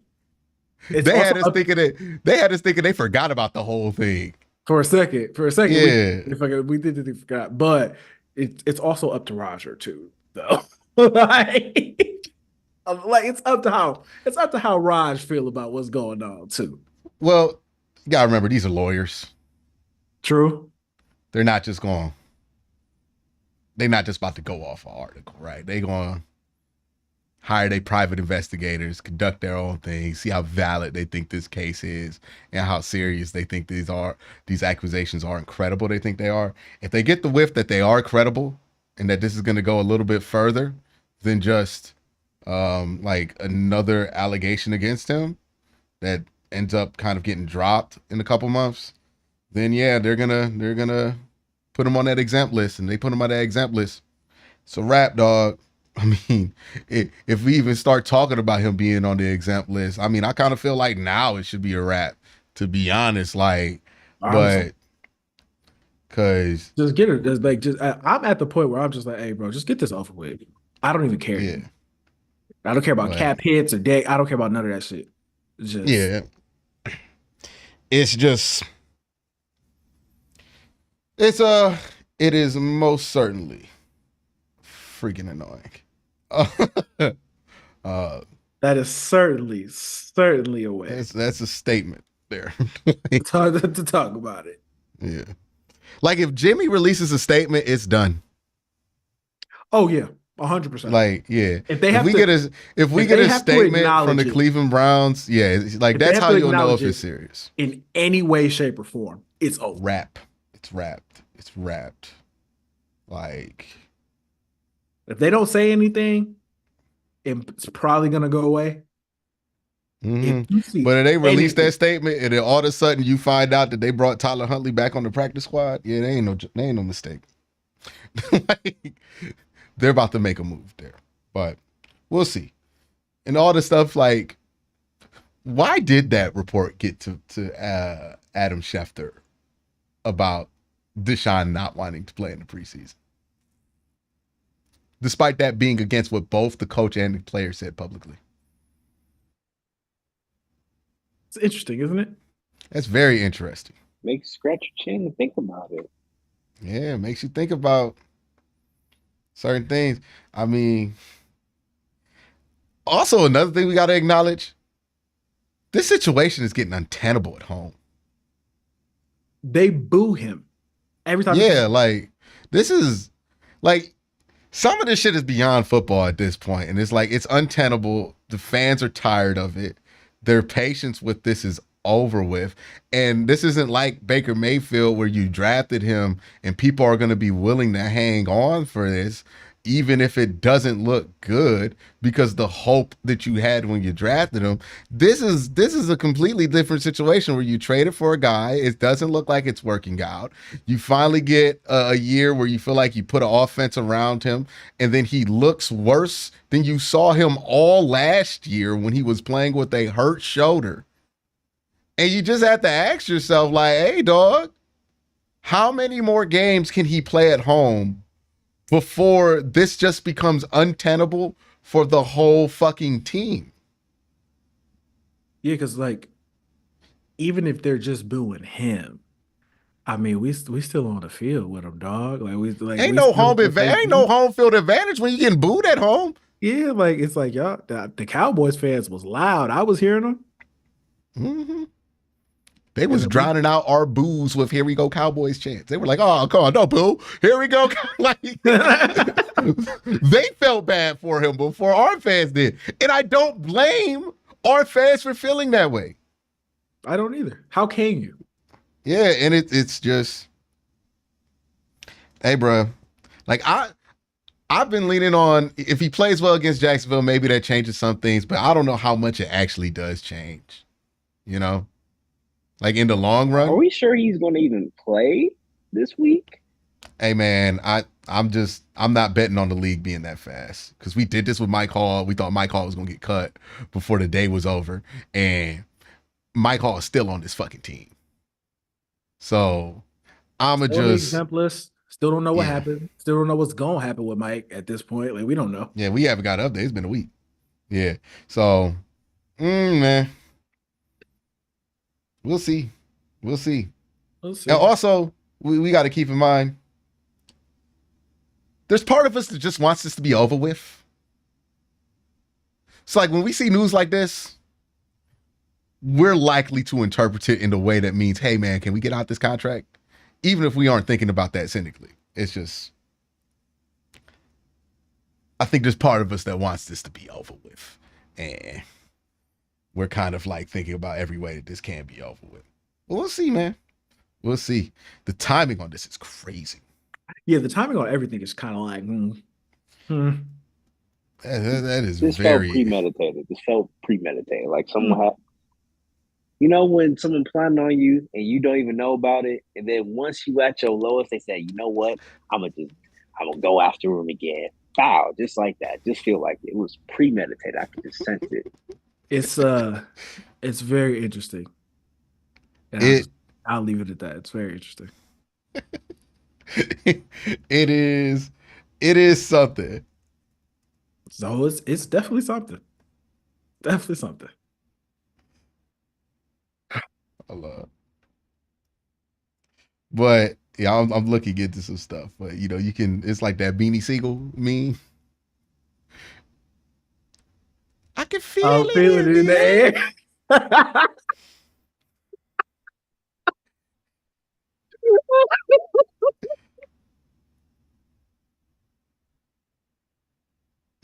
Thank you, bro. Deshaun Watson just chilling, Oh man. looking at his iPad, and he just like,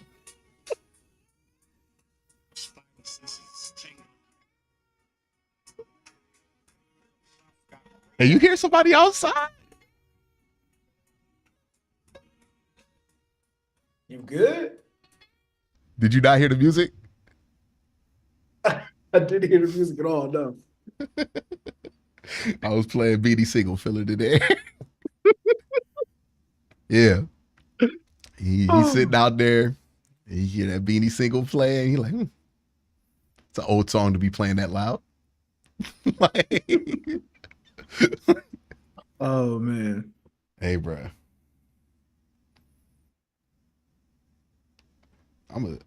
I would start Jerome Ford on fantasy if I was somebody. Like, Hey, we gonna read these super chats. yeah. I forgot I was supposed to be doing that, to be honest. Yeah, we kind of got sidetracked with all this. I got to give Curtis access to the YouTube page so he can do this. Let's see. But yeah, it's definitely something, man. What a fucking day. I knew it was gonna get worse after the game because, like, usually with Deshaun Watson, it's not the Sundays, it's the Mondays after the Sundays where the shit goes down. Let's see, man.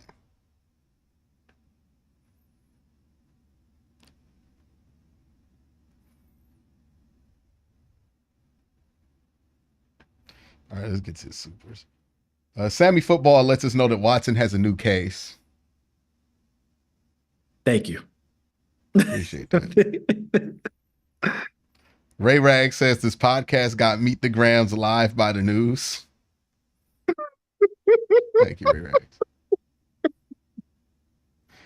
Ray Rag says, Hey, wait. We didn't even talk about Kendrick doing the Super Bowl. oh, yeah. We didn't even talk about that. That's No how, round twos. hey, that's how you know the Browns really got to us because we didn't even address it. I'm going to be honest, that's how you know football is back.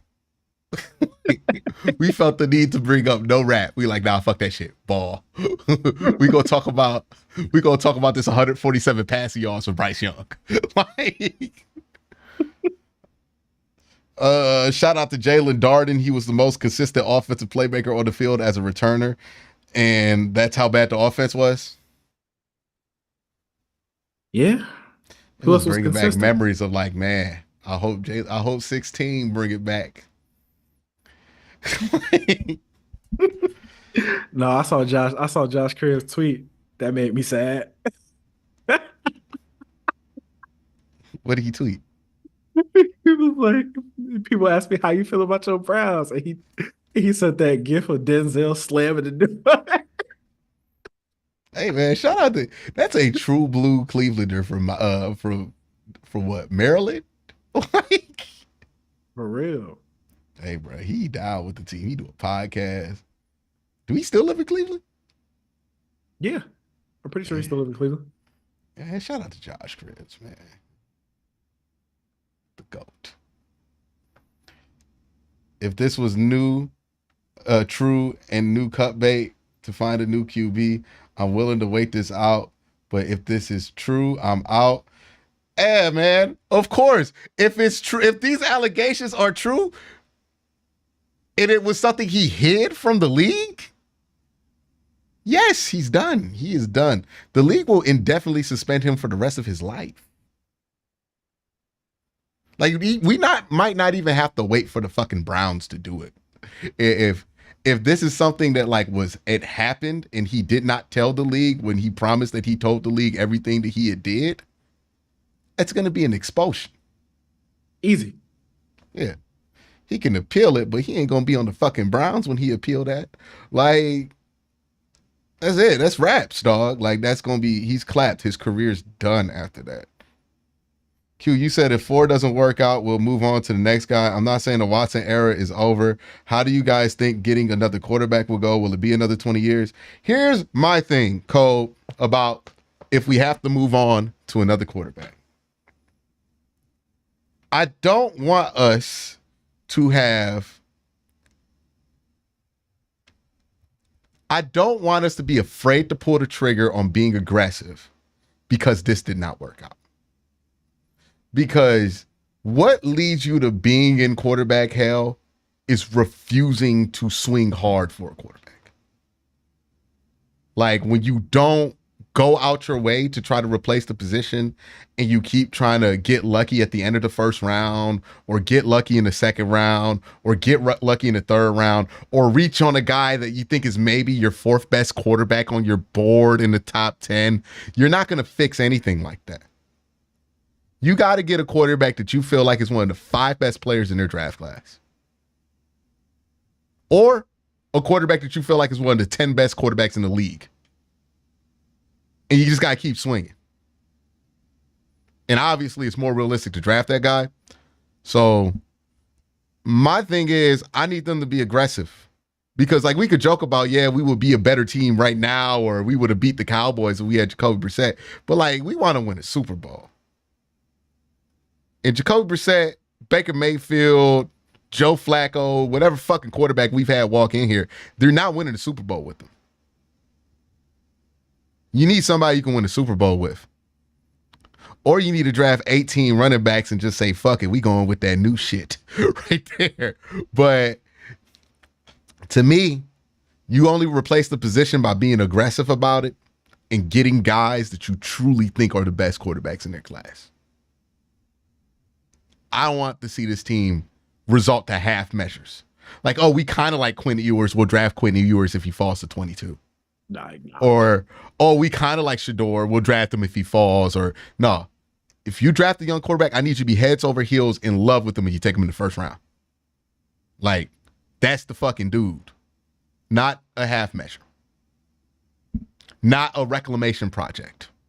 Right? Now we're going to trade for... Who's a reclamation project right now that would even be worth it? Well, not even worth it. I don't know. Good Lord. Good Lord. Trey Lance? Nah. Like, no idea. Nah. Like, oh, we going to... Basically, you don't need to get the young guy who's been a bust, like what Pittsburgh's doing. They got the old guy who can't play anymore and the young guy who was a bust. I don't need that. I don't need a cheap solution at quarterback. Go for it. If you don't think it's in this draft class, then yeah, sign the cheap quarterback and just move on and have that be there for the year. But if you think there's a quarterback in that draft class, and this is where I don't have many worries about Andrew Berry. I just hope this doesn't scare them from pulling the trigger. If this looks as bad as it looks like it might be, right? Is they get afraid to, they get what's it called? Cold feet when it comes to pulling the trigger on the quarterback move. They need to be aggressive. They need to pull the trigger. Look, Baker Mayfield might be the best quarterback this franchise has produced since 1999. And the second best one is Tim Couch. You drafted both those guys number 1 overall. You know who wasn't in that class? Brandon Weeden, 22nd overall. Brady Quinn, 26 overall. Johnny fucking Manziel, 22 overall. You don't solve that question at quarterback by being passive about it or being cheap or being smart. You got to be aggressive. That's my whole thing. I just hope this whole experience doesn't scare them off from that, because that you're going to be stuck in quarterback hell. And this team hasn't had enough success to where you could just keep Kevin Stefanski through 20 years of quarterback hell. You're going to lose him and you're going to lose Andrew Berry, and then you're going to be back in the same rut you've always been in. So yeah, that's my thing. What do you guys think? I don't have anything to add. I mean, do you agree? Disagree? I mean, I agree with you. Like, I don't have anything else to add. I mean, I agree, but I would just say this about the Browns, like, being aggressive. I'm like, I mean, shoot. They try. It looks like it backfired on them, but you know, a lot of people were asking, like, I hate when people bring up this revisionist history, like, oh, they got rid of Baker. I'm like, dog, he wasn't going to be here much longer. I'm like, even if they didn't get Watson, it would be somebody else. And I feel like I can't fault the Browns for being aggressive for once. I like the same thing that goes with the Denver Broncos, even though it backfired them poorly. It's the thing about it is, if you keep going through the cycle of just being mediocre and just picking quarterbacks and not having a long-term solution, you're doing a disservice to not only yourself, but to the team that you built. Like, you can't keep looking for these dollar store options and you're not coming away with nothing. Yeah, quarterbacks are expensive. You gotta just pay the price, whether it be resources, whatever it is. My thing is just be sure, right? Don't just make a move to make a move, because I feel like that's what Trey Lance was about. They didn't really believe in Trey Lance, but they felt like they needed to make a move because they were tired of watching Jimmy Garoppolo. And for the Browns, they make a move like this. If you think it's Shador, I don't know. I'm not really high on Shador as a pro prospect. Other people are higher on him than I am. But if you think that's the next guy, and you think you could trade into the top 10 to get him, then you do that. And you get your fucking guy. But don't do it because you think everybody thinks you need to get a quarterback. If you don't like Quinn Ewers, if you don't like Shador, don't do it. But if you think that, and I mean, this is my rule for, like, I think teams should have this as an overall rule. I don't think you should draft a quarterback unless you think they're the 5 best players in that draft class. It's like one of the 5 best players in that draft class. Because the 20th best player on a big board that's a quarterback, that usually ends up being Kenny Pickett. Because we overrate the hell out of quarterbacks on their big boards anyways. Like, unless you think that that guy is worthy of being in that top 5 of your draft class, of all prospects, I don't think you should be doing it in the first round. Hate to interrupt you, Q, but we got some breaking news. The Browns have signed Kadarius Toney. I'm dead serious. When it rains, it pours. Let's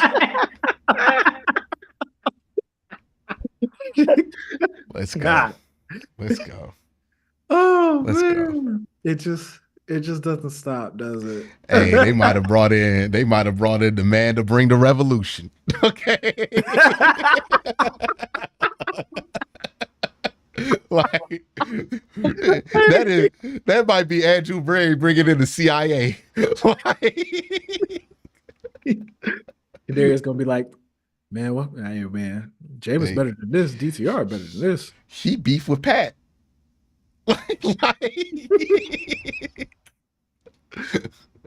Oh man.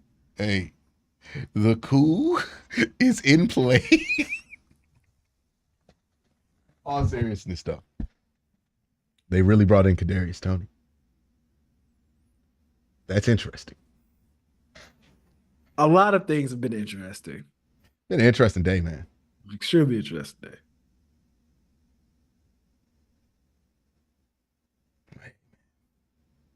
I think we'll end it on that. Like, what do we even say after that? 20 minutes on Kadarius Toney. Oh, what a day. What a day. That film breakdown is going to come out tomorrow. There's too much to talk about today on the main channel.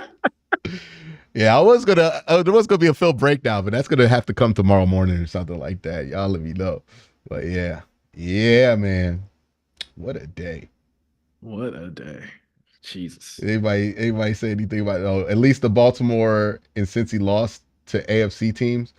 Yep, I agree. I mean, yeah, that helps. Mm-hmm. Don't make me feel any better, but it helps. In the grand scheme of things, a loss to an NFC team in a vacuum does not matter as much as a loss to an AFC team.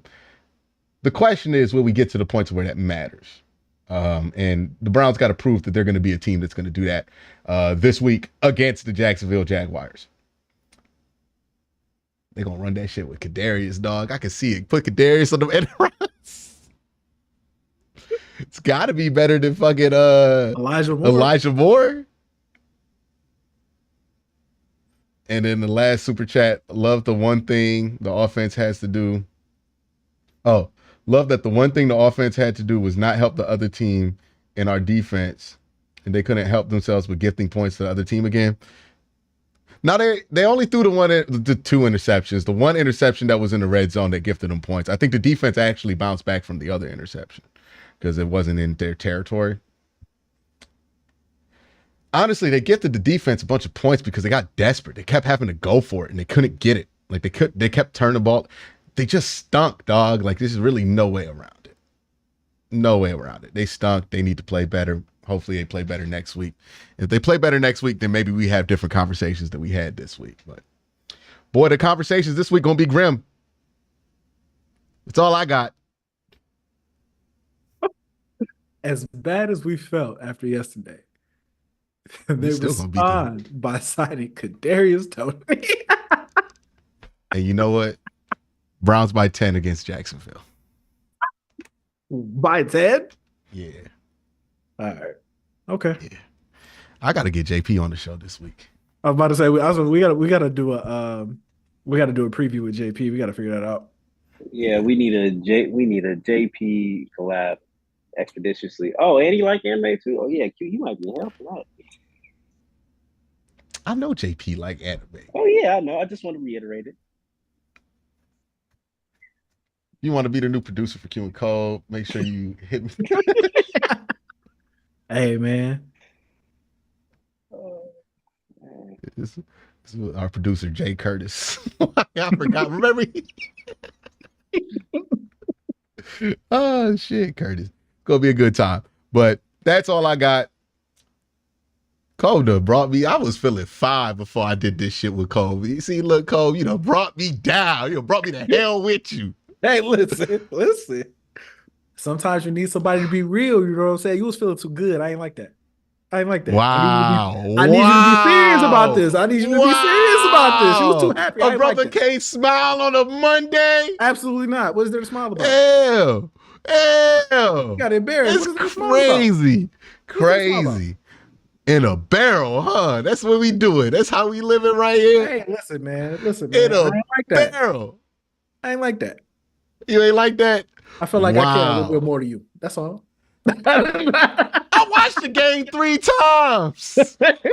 You watched that shit 3 times and was smiling. I was like, oh no, we need to adjust this.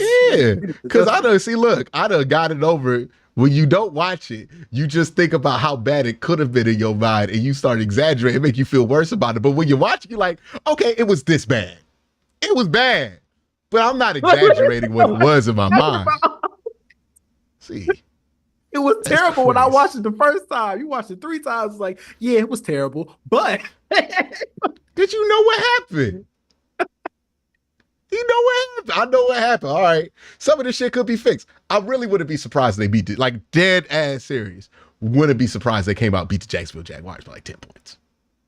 Wouldn't be surprised at all. They could beat the Jacksonville Jaguars by 10 points and we could be like, yeah, I don't know if Deshaun played well, but it was better than last week. Mark me down for that. Oh, we will. Mark me down. We will, but I'm going to get credit if I'm right. I'm used to it. But y'all have a great day.